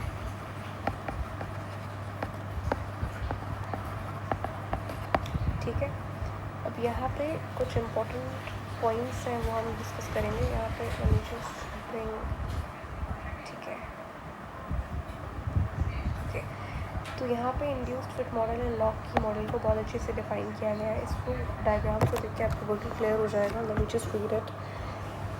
तो देखो, सबसे पहले कह रहे हैं कि लॉक एंड की मॉडल में एमल फिशर ने ये मॉडल दिया था 1898 के अंदर। According to this model a particular, हर एंजाइम का एक पर्टिकुलर सबस्ट्रेट होता है, जैसे कि हर पर्टिकुलर लॉक का एक पर्टिकुलर की होती है। ठीक है, ये थ्योरी हमें बताती है कि किस तरीके से सबस्ट्रेट और एंजाइम की मॉलिक्यूलर फिज़िकल बाइंडिंग होती है। ठीक है, आपस में जब फिजिकल कांटेक्ट में आते हैं तो किस तरीके से इनकी बाइंडिंग होती है। ये मॉडल में कहता है कि जो एक्टिव साइट है एंजाइम की, उसका एक पर्टिकुलर शेप होता है, डिस्टिंक्ट शेप, यानी कि वो शेप चेंज नहीं करेगा, इट्स रिजिड। ठीक है, and distribution of charge which is complementary to its substrate. वो शेप जो है वो कॉम्प्लीमेंट्री होगी सबस्ट्रेट की शेप से। अगर सबस्ट्रेट ऐसा है तो साइट भी ऐसी होगी, अगर सबस्ट्रेट ऐसा है तो एक्टिव साइट ऐसी होगी। Similarly, enzymes allow a few complementary molecules to fit in and react while rejecting even fairly similar molecules. अगर तो सबस्ट्रेट बिल्कुल भी थोड़ा सा भी चेंज है, फॉर एग्जाम्पल ऐसा सबस्ट्रेट है इंस्टेड ऑफ दिस, तो ये एक्टिव साइट इसको रिजेक्ट कर देगी, यानी इसे एक्सेप्ट करेगी। ठीक है, आप हर ताले का अपना चाबी होता है। अगर आप थोड़ा सा भी डिफरेंट चाबी, पैटर्न वाली चाबी लगाते हो, वो ताला नहीं खुलेगा। वैसे ही एंजाइम और सबस्ट्रेट में होता है। These enzymes work in absolute specificity. इसका मतलब ये है कि हर एंजाइम एक स्पेसिफिक सबस्ट्रेट के साथ ही बाइंड होगा। ठीक है, हर एंजाइम एक पर्टिकुलर सबस्ट्रेट को ही बाइंड करेगा, उसे कैटलाइज करेगा। ठीक है, यहाँ पे आप जैसे कि इस डायग्राम में देख सकते हो, यहाँ पे वर्किंग ऑफ एंजाइम भी बताया गया है। यहाँ पे आपका एंजाइम है, ये आपका सबस्ट्रेट थे, सबस्ट्रेट बाइंड हुए, एंजाइम सबस्ट्रेट कॉम्प्लेक्स बनाया, एंड एंजाइम सब प्रोडक्ट कॉम्प्लेक्स बनता है। उसके बाद क्या होता है कि एंजाइम रिएक्शन से बाहर निकल के आ जाता है, ये प्रोडक्ट है, हमारा प्रोडक्ट बन गया। ठीक है, ये प्रोडक्ट एक्टिव साइट से निकल जाता है फिर। ठीक है, तो यहाँ पे आपको एक और चीज़ भी देखने को मिली, that's working of enzyme. Second model है कॉस्टन का मॉडल, जिसे इंड्यूस्ड फिट मॉडल कहा जाता है। ये मॉडल 1959 में दिया गया था। ये मॉडल में बताता है कि when a substrate combine with an enzyme, जब सबस्ट्रेट एंजाइम के साथ कंबाइन होता है तो एंजाइम की जो एक्टिव साइट की शेप है वो इंड्यूस हो जाती है। ठीक है, यानी कि this change enables enzyme to perform catalytic activity more. देखो, अगर एंजाइम की शेप ऐसी है और सबस्ट्रेट की शेप ऐसी है, तो इंस्टेड ऑफ रिजेक्टिंग, सब एक्टिव साइट खुद अपनी शेप ऐसा कर लेगा। ठीक है, और ये यहाँ पे बाइंड हो जाएगा सबस्ट्रेट। ठीक है, तो इससे क्या होगा, एंजाइम मोर एफिशिएंटली और ज़्यादा अच्छी तरह से काम कर पाएगा। इसका मतलब ये है कि अकॉर्डिंग टू दिस मॉडल, कॉस्टन के मॉडल के अकॉर्डिंग एक्टिव साइट जो है वो फ्लेक्सिबल है। ठीक है, एक्टिव साइट रिजिड नहीं है, तो एक्टिव साइट के अंदर चेंज आ सकता है। ठीक है, जैसे कि आप अगर यहाँ पे देखो, ये आपका एंजाइम है, ये आपके सबस्ट्रेट है। सबस्ट्रेट एंजाइम बाइंड हुए, उन्होंने प्रोडक्ट बनाया, फिर यहाँ पे एक्टिव साइट चेंज हो गई एंड देन चेंज हो के फिर वैसी ही बन गई। ठीक है, और आपका प्रोडक्ट जो है वो बाहर आ गए। यानी कि इस मॉडल के अकॉर्डिंग एक्टिव साइट जो है वो चेंज हो सकती है। ठीक है, तो ये था इंड्यूस्ड फिट मॉडल और lock and key model, that is it. Next हम लोग जो पढ़ेंगे that would B activation energy. ठीक है, अभी तक कौन कौन सी चीज़ें हमने देख ली हैं मैं दोबारा से बता देती हूँ। एंजाइम की प्रॉपर्टीज़, एंजाइम का शेप, स्ट्रक्चर, होलो एंजाइम, और क्या पढ़ा था हमने, apo enzyme, cofactor, inhibitors, cofactor के टाइप अभी हमने पढ़े, activator, prosthetic group and coenzyme, ये सारे कोफैक्टर के टाइप्स हैं। उसके बाद इनहिबिटर में कौन कौन से इनहिबिटर्स होते हैं, competitive, non competitive, uncompetitive. Then अभी हमने ये मॉडल्स पढ़े। इसके बाद हम लोग एक्टिवेशन एनर्जी पढ़ेंगे, जो कि one of the most important topic है एंजाइम के चैप्टर में। अब बात करेंगे हम लोग एक्टिवेशन एनर्जी के बारे में। मैंने स्टार्टिंग में इस चैप्टर की बताया था एक्टिवेशन एनर्जी क्या होती है। देखो, एक्टिवेशन एनर्जी वो एनर्जी किसी भी केमिकल रिएक्शन को, चाहे वो एक बायोलॉजिकल रिएक्शन हो या कोई भी अदर केमिकल रिएक्शन हो, उसे शुरू करने के लिए हमेशा आपको कुछ अमाउंट ऑफ एनर्जी चाहिए होती है। ठीक है, जो भी जितनी भी मिनिमम अमाउंट ऑफ एनर्जी एक रिएक्शन को शुरू करने के लिए चाहिए वो उसकी एक्टिवेशन एनर्जी होती है। ठीक है, पानी को गर्म करने के लिए आपको ज़्यादा एनर्जी चाहिए होती है। ठीक है, यानी कि उसकी एक्टिवेशन एनर्जी ज़्यादा होती है एज़ कम्पेयर टू कोई भी और चीज़, फॉर एग्जांपल पेपर हो गया। ठीक है, तो उसकी एक्टिवेशन एनर्जी कम होती है। तो हर चीज़ की अपनी एक एक्टिवेशन एनर्जी होती है। तो उसको हम लोग लिख सकते हैं कि energy required to initiate a reaction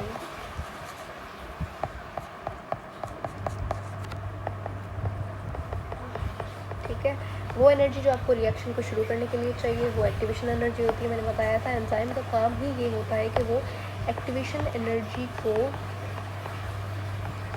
reduce करता है, कम करता है। ठीक है, अब हमें पता है एनर्जी दो तरीके की होती है। अब तो दुनिया में जितनी भी आपके पास एनर्जी है, एनर्जी कभी डिस्ट्रॉय नहीं होती। ठीक है, एनर्जी को आप कंजर्व कर सकते हो, एनर्जी अपना फॉर्म चेंज कर सकती है, लेकिन एनर्जी कभी बनती या डिस्ट्रॉय नहीं होती। ठीक है, तो एनर्जी जितनी भी एनर्जी है उसे हमने दो कैटेगरीज के अंदर डिवाइड कर दिया। एक होती है आपके पास काइनेटिक एनर्जी, ठीक है, और एक होती है आपके पास पोटेंशियल एनर्जी। काइनेटिक एनर्जी यानी कि मूवमेंट से जो एनर्जी आ रही है, किसी चीज़ के हिलने से, मूव करने से जो एनर्जी रिलीज हो रही है, that's kinetic energy. Why potential energy, यहाँ पे mgh वाली पोटेंशियल एनर्जी की बात नहीं हो रही। ठीक है, फिजिक्स के अंदर भी study formula mgh, mass into gravity into height. तो यहाँ पे ग्रेविटी उसका कोई भी लेना देना नहीं है। ठीक है, we are talking about enzyme. तो यहाँ पे जो पोटेंशियल एनर्जी होगी दैट्स डिफरेंट।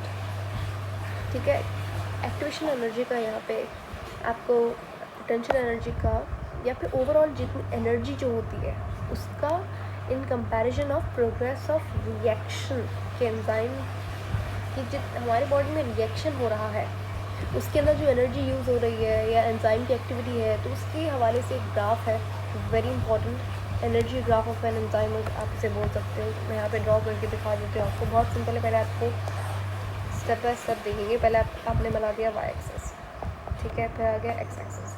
वाई एक्सेस पे आप लिखोगे पोटेंशियल एनर्जी, ठीक है, और यहाँ पे आ जाएगा आपका प्रोग्रेस ऑफ रिएक्शन, कि रिएक्शन हो रहा है, रुक गया है। ठीक है, तो पहले, ठीक है, तो समझ लो यहाँ पे आपका पहला रिएक्शन जो है वो हो रहा है। उसके बाद इस तरीके से ये दो आपके पास रिएक्शंस है, ए एंड बी, रिएक्शन ए और रिएक्शन बी। इसे मैं कह देती हूँ ए और इसे कह देती हूँ बी। अब मेरे पास, अब देखो यहाँ पे सबस्ट्रेट है और यहाँ पे प्रोडक्ट। ठीक है, कि ये समझ लो, ये आप ग्राफ को कैसे पढ़ते हो, जिसको नहीं पता ग्राफ को कैसे पढ़ता है, देखो यहाँ पे जो चीज़ है जैसे सबस्ट्रेट है, तो सबस्ट्रेट की पोटेंशियल एनर्जी कहाँ है, यहाँ पे है, जबकि इसकी प्रोडक्ट की पोटेंशियल एनर्जी कहाँ पे है, यहाँ पे है। सॉरी, मैंने थोड़ा नीचे बना दिया, मतलब इट्स नॉट दैट नीचे,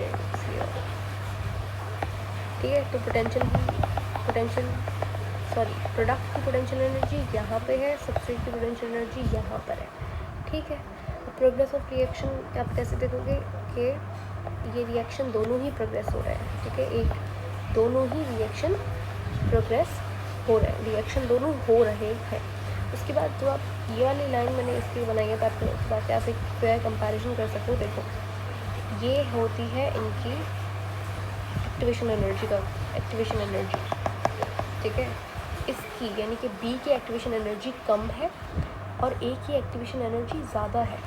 ठीक है, ये एक्टिवेशन एनर्जी है। ठीक है, मैंने कोई भी स्टैंडर्ड पॉइंट बना दिया, आपने चाहे ना भी बनाओ, आप ऐसे भी कंपेयर कर सकते हो इस वाली लाइन के स्टैंडर्ड में, कि यहाँ पे जो एक्टिवेशन एनर्जी है वो कम है, यहाँ पे एक्टिवेशन एनर्जी ज़्यादा है। अब इनके आप ऑप्टिमम पॉइंट से देखोगे। ठीक है, तो ये एनर्जी कम ज़्यादा का क्या चक्कर है। देखो एक्टिवेशन एनर्जी जहाँ पे कम हो, मैंने क्या कहा था कि एंजाइम जहाँ पे इस्तेमाल होता है तो वो एक्टिवेशन एनर्जी को कम करता है। तो एक्टिवेशन एनर्जी अगर यहाँ पे कम इस्तेमाल हो रही है तो यानी कि यहाँ पे एंजाइम इस्तेमाल हुआ है। यहाँ पे एक्टिवेशन एनर्जी ज़्यादा है, यानी कि एंजाइम को हमने इस्तेमाल ही नहीं किया। ठीक है, तो इस तरीके से क्वेश्चन आपको आ सकता है। देखो मैं आपसे पूछती हूँ कि अगर सबस्ट्रेट का पोटेंशियल एनर्जी ज़्यादा है, ये कॉन्सेप्ट बहुत ज़रूरी है समझना। देखो अगर समझ लो सबस्ट्रेट का एनर्जी ज़्यादा है, सबस्ट्रेट की पोटेंशियल एनर्जी, ऑफ कोर्स यहाँ पर सबस्ट्रेट की पोटेंशियल एनर्जी ज़्यादा है, प्रोडक्ट की पोटेंशियल एनर्जी कम है। ठीक है, तो सबस्ट्रेट की पोटेंशियल एनर्जी क्या है, ज़्यादा है, और प्रोडक्ट की पोटेंशियल एनर्जी कम है। तो इससे आपको क्या चीज़ समझ में आ रही है, इससे आपको एक दो चीज़ समझ में आ रही है। देखो हमने सबस्ट्रेट की पोटेंशियल एनर्जी ज़्यादा है, यानी कि आपने जब सबस्ट्रेट को लगाया तो आप उसको आपने एनर्जी दिया था, प्रोडक्ट जब बन के आया तो एनर्जी बल्कि कम हुई, बढ़ने की जगह पे एनर्जी कम हुई। ऐसे रिएक्शन देखो, अब अगर एनर्जी ज़्यादा थी सबस्ट्रेट में और प्रोडक्ट में कम निकल के आई तो एनर्जी गई कहाँ, एनर्जी लूज़ हो गई रिएक्शन के अंदर। ठीक है, तो ऐसे रिएक्शन को जहाँ पे एनर्जी लूज़ हो गई, बाहर चली गई, ऐसे रिएक्शन को एक्सोथर्मिक रिएक्शन कहते हैं। यहाँ पे अगर आप एक सेकंड कंडीशन देखो कि मैंने एनर्जी इतनी ज़्यादा दी नहीं थी, सबस्ट्रेट की एनर्जी कम है, अब ये सेकंड कंडीशन है, सबस्ट्रेट की पोटेंशियल एनर्जी अब क्या है, कम है, और बल्कि प्रोडक्ट की पोटेंशियल एनर्जी क्या है, ज़्यादा है। तो ऐसे रिएक्शन को जहाँ पे एनर्जी मैंने दी नहीं थी लेकिन बल्कि रिएक्शन से निकल के आई एनर्जी, तो ऐसे रिएक्शन को एंडोथर्मिक रिएक्शन कहते हैं।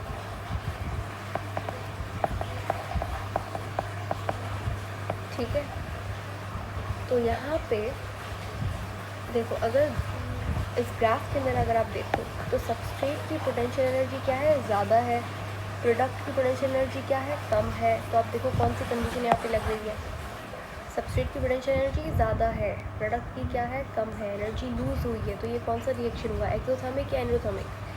थोड़ा सा दिमाग लगाओ, इट्स वेरी सिंपल, यहाँ पे लिखा हुआ है ऑलरेडी सब कुछ। ठीक है, लेकिन मैंने अब हटा दिया। अब आप मुझे बताइए कि सबस्ट्रेट की पोटेंशियल एनर्जी ज़्यादा है, प्रोडक्ट की पोटेंशियल एनर्जी कम है, यानी कि एनर्जी क्या हुई, लूज़ हुई। ऐसे रिएक्शन को क्या कहेंगे, एक्सोथर्मिक रिएक्शन। तो ये ग्राफ कौन सा है, एक्सोथर्मिक है। ये ग्राफ आप चेंज भी कर सकते हो। फॉर एग्जांपल आप सबस्ट्रेट की पोटेंशियल एनर्जी कम कर दो और प्रोडक्ट की पोटेंशियल एनर्जी बढ़ा दो। ठीक है, यानी कि इस तरीके से ग्राफ हो जाएगा। ये हो जाएगी आपकी सबस्ट्रेट की पोटेंशियल एनर्जी और ये हो जाएगी प्रोडक्ट की पोटेंशियल एनर्जी। तो ऐसे ग्राफ को आप क्या कहोगे, एंडोथर्मिक। ठीक है, पोटेंशियल एनर्जी प्रोडक्ट की ज़्यादा, सबस्ट्रेट की कम, तो एंडोथर्मिक। तो ये इम्पोर्टेंट है, याद रखिएगा। अब मुझे आप बताइए, ये वो सवाल है जो आपको ऑलरेडी चीज़ बता चुकी हूँ। मुझे बताइए कि ए रिएक्शन या फिर बी रिएक्शन किस के अंदर एंजाइम का इस्तेमाल हुआ है। वेरी सिंपल, बी के अंदर हुआ है। क्यों, क्योंकि एक्टिवेशन एनर्जी कम है, और एक्टिवेशन एनर्जी कम कौन करता है। अच्छा, ये सारी चीज़ों के बाद हम लोग लास्ट टॉपिक देखने वाले हैं आज का, जो कि है फैक्टर्स अफेक्टिंग एंजाइम एक्टिविटी। ठीक है, तो यहाँ पे मैं इसे लिख लेती हूँ। ओके, तो सबसे पहले ये जानना इम्पोर्टेंट है कि इसका मतलब क्या है। देखो मैंने इनहिबिशन पढ़ाते वक्त भी आपको कहा था कि इनहिबिशन यानी कि एंजाइम की एक्टिविटी को रिड्यूस हम लोग सिर्फ इनहिबिटर्स की मदद से नहीं करते। इनहिबिटर्स कौन से थे, कॉम्पिटिटिव, नॉन कॉम्पिटिटिव, अनकॉम्पिटिटिव, जो कि अभी ही हमने देखे थे, ये रहे। ठीक है, इस तरीके से एंजाइम की एक्टिविटी रिड्यूस हो रही थी। लेकिन इसके अलावा भी इनहिबिशन कुछ और फैक्टर्स के ज़रिए भी हो सकती है, वही हम लोग पढ़ने जा रहे हैं। अब ये फैक्टर्स क्या क्या हो सकता है, टेम्परेचर भी हो सकता है, पीएच भी हो सकती है, सबस्ट्रेट की कॉन्सेंट्रेशन, एंजाइम की कॉन्सेंट्रेशन, ये सारी चीज़ें एंजाइम की एक्टिविटी को इफ़ेक्ट कर सकती हैं। अब ये इफ़ेक्ट जो है पॉजिटिव भी हो सकता है, नेगेटिव भी हो सकता है, बट एंजाइम के केस के अंदर ये इफेक्ट हमेशा नेगेटिव होता है, यानी कि एंजाइम की एक्टिविटी हमेशा इनहिबिट होती है, रिड्यूस या फिर डिक्रीज़ होती है। ठीक है, अब क्यों होता है, ऐसा इसलिए होता है क्योंकि एंजाइम जो है वो बहुत ज़्यादा स्पेसिफिक इन नेचर होता है। एक पर्टिकुलर एंजाइम एक पर्टिकुलर पीएच पे ही काम करेगा। अगर पेप्सिन है तो वो हमेशा एसिडिक पीएच पे काम करेगा, बेसिक पे काम ही नहीं कर सकता। ठीक है, एक टेम्परेचर है, वहाँ तक एंजाइम अच्छे से काम करेगा, लेकिन उस टेम्परेचर से अगर टेम्परेचर बढ़ जाता है, बहुत ज़्यादा बढ़ जाता है, तो हमारी बॉडी के जितने भी एंजाइम्स हैं वो काम ही नहीं कर सकेंगे। ठीक है, तो ये पहला फैक्टर जो जिसके बारे में हम लोग पढ़ेंगे, दैट्स टेम्परेचर। ठीक है। टेम्परेचर के अंदर अगर एक 1 डिग्री का भी चेंज आता है तो एंजाइम की एक्टिविटी, अब ये डिपेंड करता है किस लेवल के ऊपर चेंज आ रहा है टेम्परेचर में, ठीक है। अभी आपको सारी चीज़ें समझ में आ जाएंगी। फॉर एग्जांपल देखो, अगर 10 डिग्री सेंटीग्रेड भी टेम्परेचर बढ़ता है, ठीक है, तो एंजाइम की एक्टिविटी जो है वो डबल हो जाएगी। लेकिन एक ऐसा पॉइंट आएगा उसके बाद अगर 1 डिग्री सेंटीग्रेड भी बढ़ रहा है तो एंजाइम हमेशा के लिए डीनेचर हो जाएगा, ठीक है। इसको और सिंप्लीफाई करके मैं आपको बताना चाहूँगी। देखो, एंजाइम्स पहले तो बहुत ज़्यादा सेंसिटिव होते हैं टू टेम्परेचर।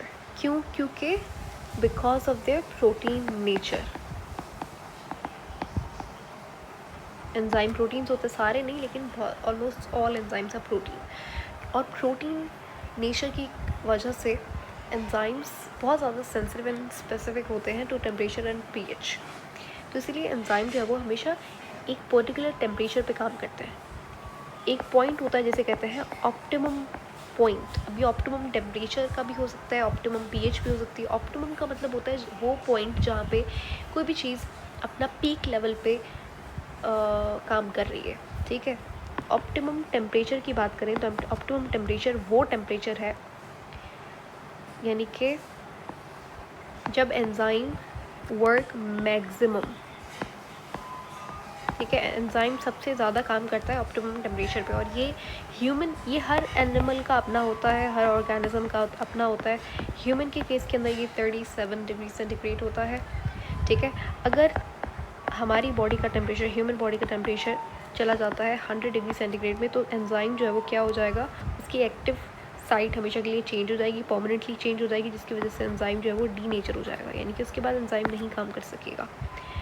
और मैक्सिमम ये तो अगर टेम्परेचर 100 से ज़्यादा चला जाता है, और अगर मिनिमम की बात करें, अगर टेम्परेचर, क्योंकि टेम्परेचर हमेशा ज़्यादा हो ये ज़रूरी नहीं, टेम्परेचर कम भी हो सकता है, ठीक है।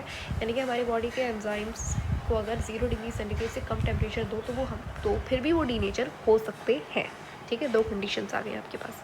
अब ये मैंने ह्यूमन का लिखा है, मेक श्योर बहुत सारे ऐसे ऑर्गेनिजम्स हैं जिनके लिए 100 डिग्री सेंटीग्रेड ऑप्टिमम टेम्परेचर है। जैसे कि कुछ बैक्टीरियाज जो थर्मोफिलिक बैक्टीरियाज होते हैं, उनके लिए बहुत ज़्यादा टेम्परेचर बहुत नॉर्मल होता है, ठीक है। बल्कि उनके एंजाइम्स काम ही उसी टेम्परेचर पे करता है, ओके। बहुत सारे ऑर्गेनिजम्स का optimum temperature 25 to 42 degree centigrade होता है, ठीक है। यहाँ पे आप एग्जांपल एक कॉल कर सकते हो, एक बैक्टीरिया होता है जिसे हॉट इन्वायरमेंट में रहना ही पसंद होता है। थर्मो यानी कि हॉट, फिलिक यानी कि अफेक्शन, ठीक है। तो थर्मोफिलिक बैक्टीरियाज कुछ ऐसे होते हैं जिन्हें 100 डिग्री सेंटीग्रेड से ज़्यादा टेम्परेचर भी दे दो तो उनके लिए वो नॉर्मल है। तो यानी कि 100 डिग्री सेंटीग्रेड जो हमारे लिए बहुत ज़्यादा एबनॉर्मल है, उनके लिए ऑप्टिमम टेम्परेचर ही 100 है, ठीक है। अब यहाँ पे एक ग्राफ है, उसको देखते हैं। ये आ जाएगा आपका y, ये मैंने बना ली एक्सेस। यहाँ पे रेट ऑफ रिएक्शन लिखेंगे, ठीक है। और देखो, एंजाइम की जब आप बात करते हो, एंजाइम का अगर आप ग्राफ बनाओ तो एंजाइम की एक्टिविटी लीनियर नहीं होगी कभी भी, इट्स ऑलवेज एक्सपोनेंशियल। चाहे वो कैसा भी ग्राफ हो, लेकिन वो एक्सपोनेंशियल होती है।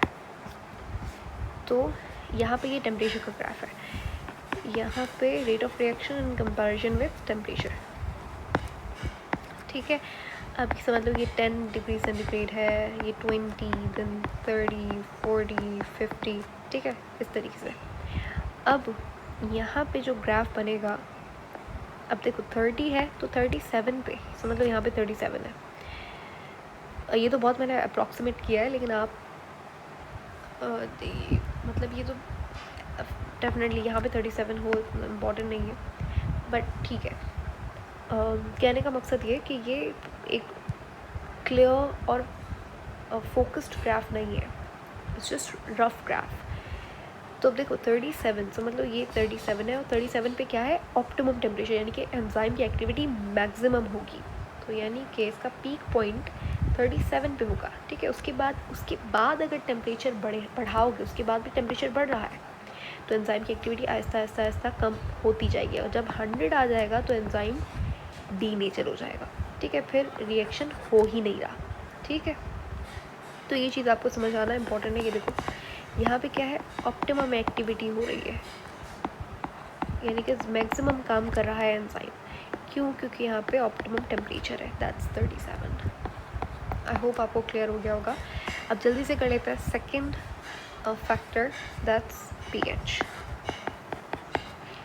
ठीक है, पावर ऑफ हाइड्रोजन। देखो हर एंजाइम का अपना पर्टिकुलर पीएच होता है। ठीक है, अगर एंजाइम की बात करो और टेम्परेचर की बात करो तो टेम्परेचर हर एंजाइम का पर्टिकुलर टेम्परेचर नहीं होता, बहुत कम डिफरेंस होता है।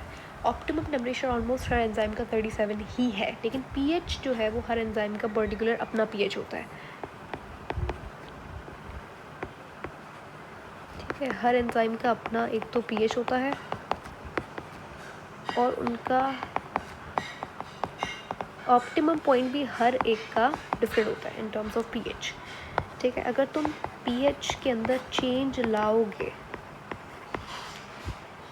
तो जो एंजाइम है वो टेम्पररी बेसिस पे या फिर परमानेंट, ये डिपेंड करता है आप कितना चेंज ला रहे हो। फॉर एग्जांपल एक माइनर चेंज है पीएच के अंदर, तो एंजाइम की जो एक्टिव साइट है उसके अंदर चेंज आ जाएगा। या फिर जो एंजाइम किससे बना हुआ है, प्रोटीन से। ठीक है, और प्रोटीन का मोनोमर क्या होता है, अमाइनो एसिड। अमाइनो एसिड की आयोनाइजेशन हो जाएगी जिसकी वजह से एंजाइम इनएक्टिव हो जाएगा। ठीक है,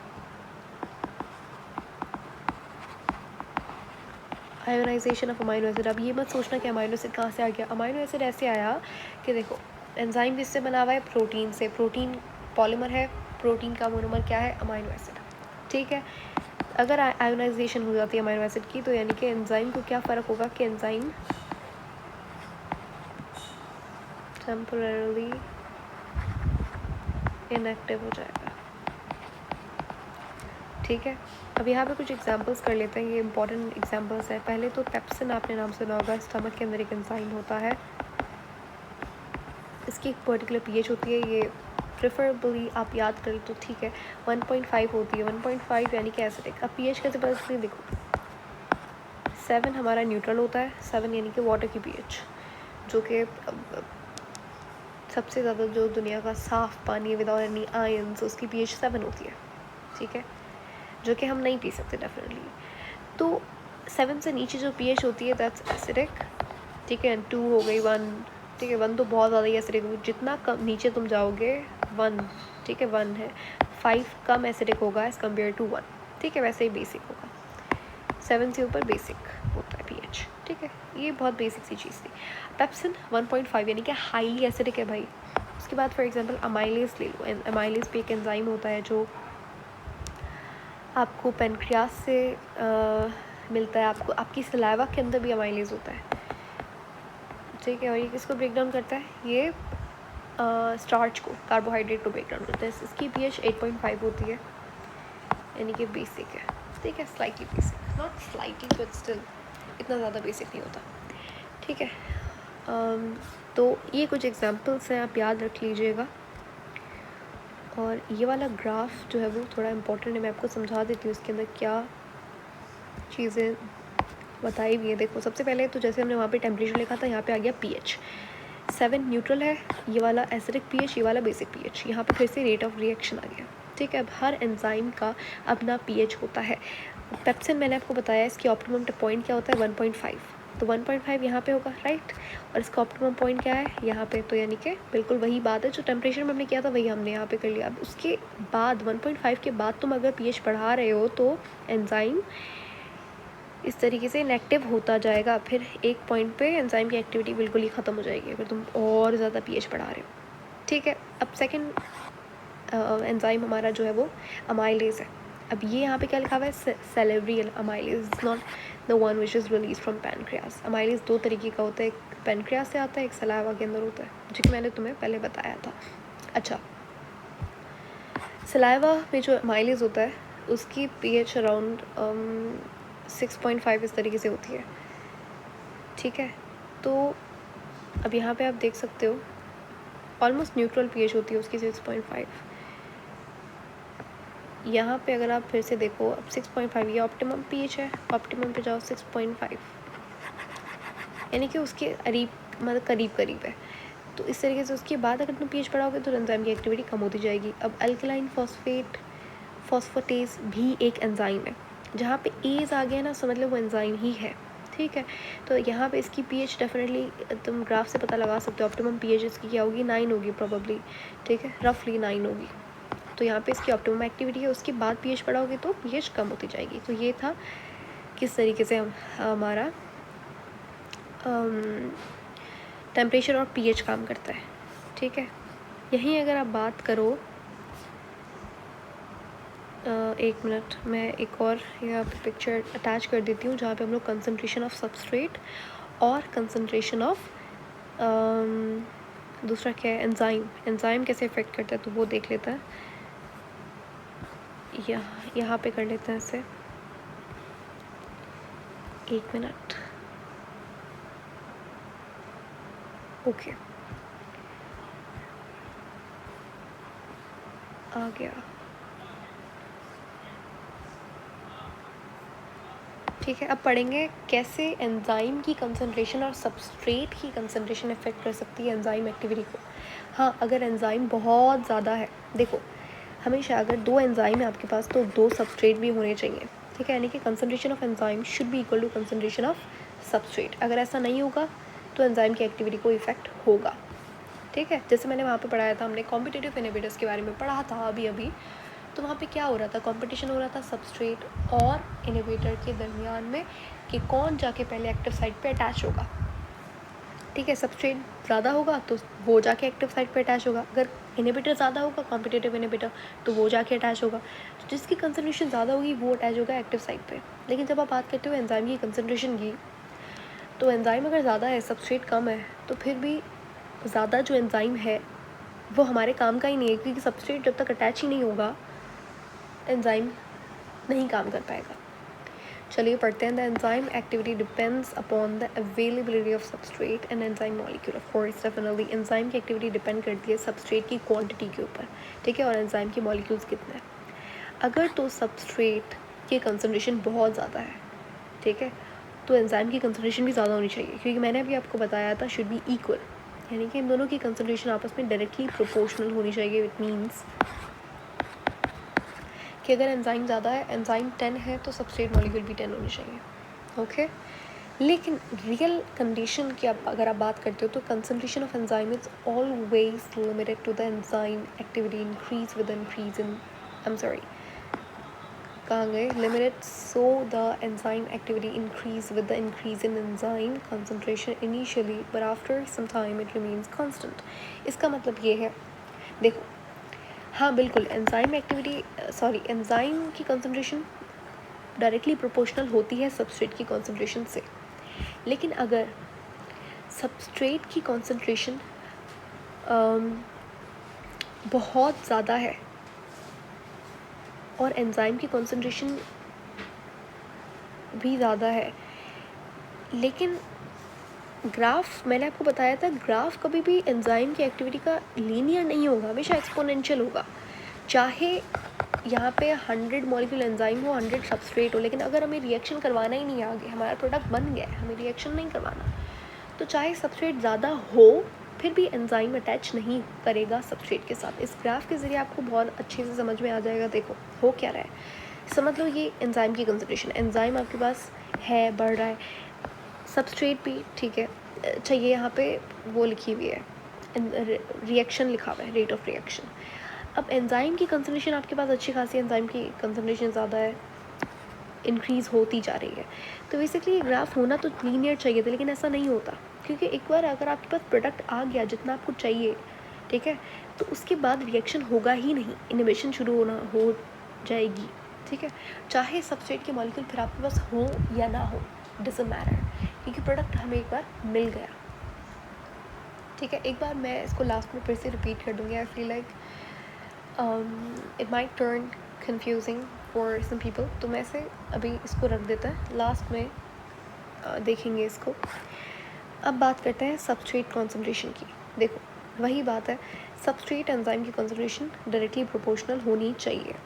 The rate of reaction increase with an increase in the concentration of substrate in a condition where enzyme concentration remain constant. देखो एंजाइम की कॉन्सेंट्रेशन कांस्टेंट है, ठीक है। अगर एंजाइम के 10 मॉलिक्यूल्स है वो 10 ही है और सबस्ट्रेट मैंने 20 कर दिए, ठीक है। तो इस कंडीशन के अंदर रेट ऑफ रिएक्शन बढ़ेगा, ठीक है। This increase remain continue until the available enzyme become saturated with substrate. ये देखो, ये रिएक्शन की एक्टिविटी बढ़ती जाएगी कब, कौन सी कंडीशन के अंदर? एंजाइम कांस्टेंट है, सबस्ट्रेट बढ़ रहा है, लेकिन एक ऐसा पॉइंट आ जाएगा जब एंजाइम जो है वो पूरा सैचुरेटेड हो जाएगा। उस एंजाइम कहेगा भाई अब मैं नहीं कर सकता सबस्ट्रेट के साथ बाइंड, फिर जो एक्टिविटी है वो कांस्टेंट रहेगी, ठीक है। बहुत सिंपल लैंग्वेज के अंदर क्या बोल रहा है कि सबस्ट्रेट कॉन्सेंट्रेशन आपके पास बहुत ज़्यादा है, एंजाइम भी ठीक ठाक है आपके पास, रेट ऑफ रिएक्शन यहाँ पे लिख दिया मैंने, सबस्ट्रेट ज़्यादा है, सबस्ट्रेट बढ़ता जा रहा है, रिएक्शन भी बढ़ रहा है, ठीक है। लेकिन एक ऐसा पॉइंट आया गया जिसको हम लोग पॉइंट ऑफ सैचुरेशन कहना है, जब सारा का सारा एंजाइम बाइंड हो जाएगा सबस्ट्रेट के साथ और एंजाइम कहेगा कि नहीं रुको, अब मुझे नहीं बाइंड करना सबस्ट्रेट के साथ, क्योंकि इस कंडीशन के अंदर भी आपका प्रोडक्ट जो है वो बन जाएगा, ठीक है। तो फिर जो है वो एक्टिविटी कांस्टेंट ही रहेगी, यहाँ पे भी यही केस है, ठीक है। और यहाँ पे लास्ट पॉइंट के अंदर लिखा हुआ है, to very high concentration the substrate exerts the retarding effects upon enzyme action. अगर सबस्ट्रेट बहुत ज़्यादा है, ठीक है, अगर बहुत ज़्यादा है सबस्ट्रेट, तो that's also not good, enzyme की एक्टिविटी को रिटार्ड करेगा, रिटार्ड यानी कि कम, ठीक है, नेगेटिव इफेक्ट होगा उसका एंजाइम के एक्शन के ऊपर। तो ये था एंजाइम वगैरह के बारे में सब कुछ, ठीक है।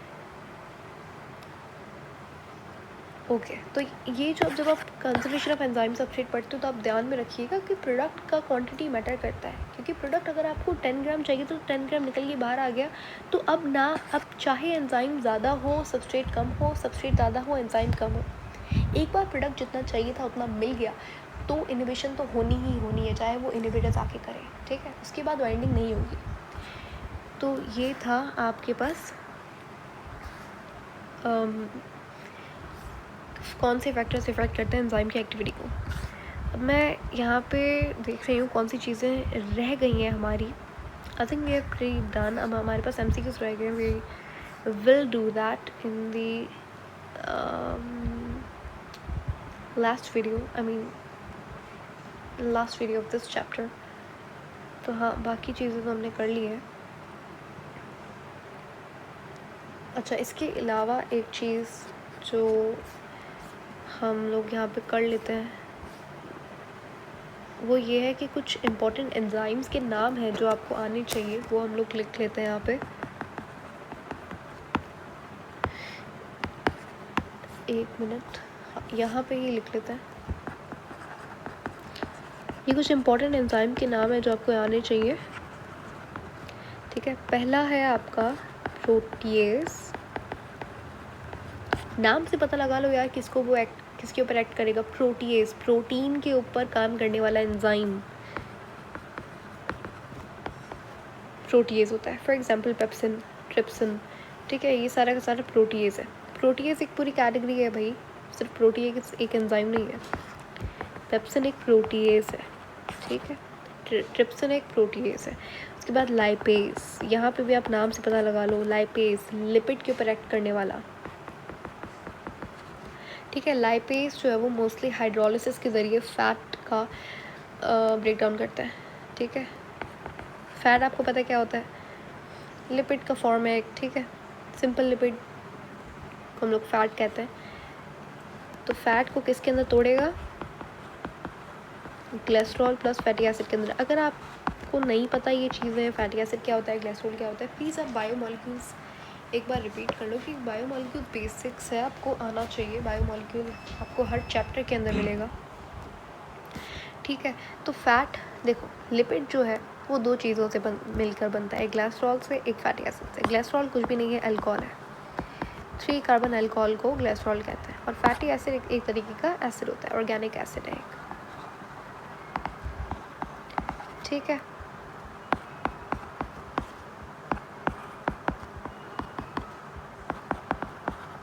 ये मैं स्ट्रक्चर भी बना देती हूँ आपके लिए। 1 मिनट, ठीक है। तो ये देख रहे हो ये फैटी एसिड है, बहुत सिंपल सा, और ये कोलेस्ट्रॉल है। अगर नहीं आपको अभी भी समझ में आ रहा तो आप लिपिड वाली वीडियो इस चैनल के ऊपर है, जस्ट मेक श्योर आप वो देख लो। अगर आपको अभी नहीं पढ़ना तो completely okay, but I suggest you कि आप बायोमोलिक्यूल्स प्लीज़ एक बार अच्छे से पढ़ो।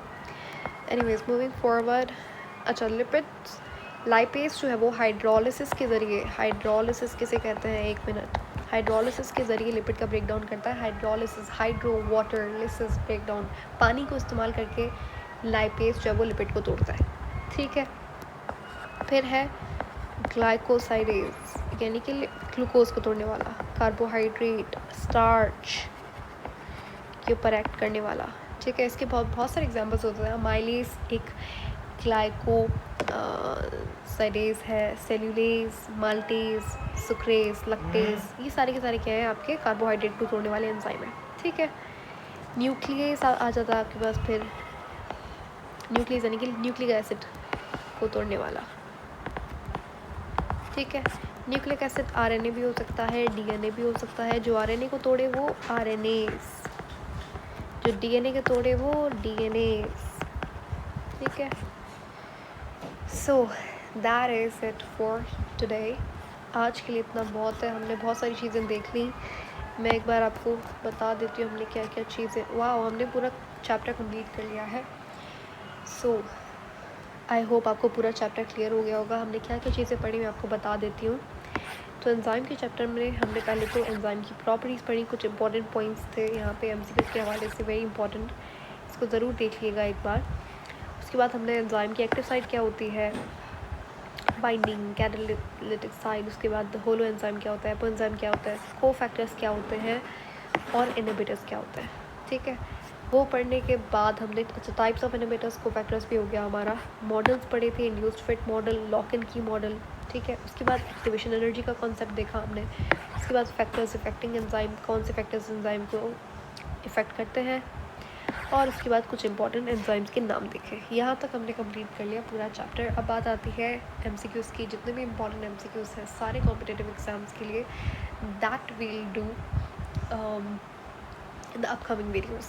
Until then, take care. See you later in the next videos. Thank you so much for watching.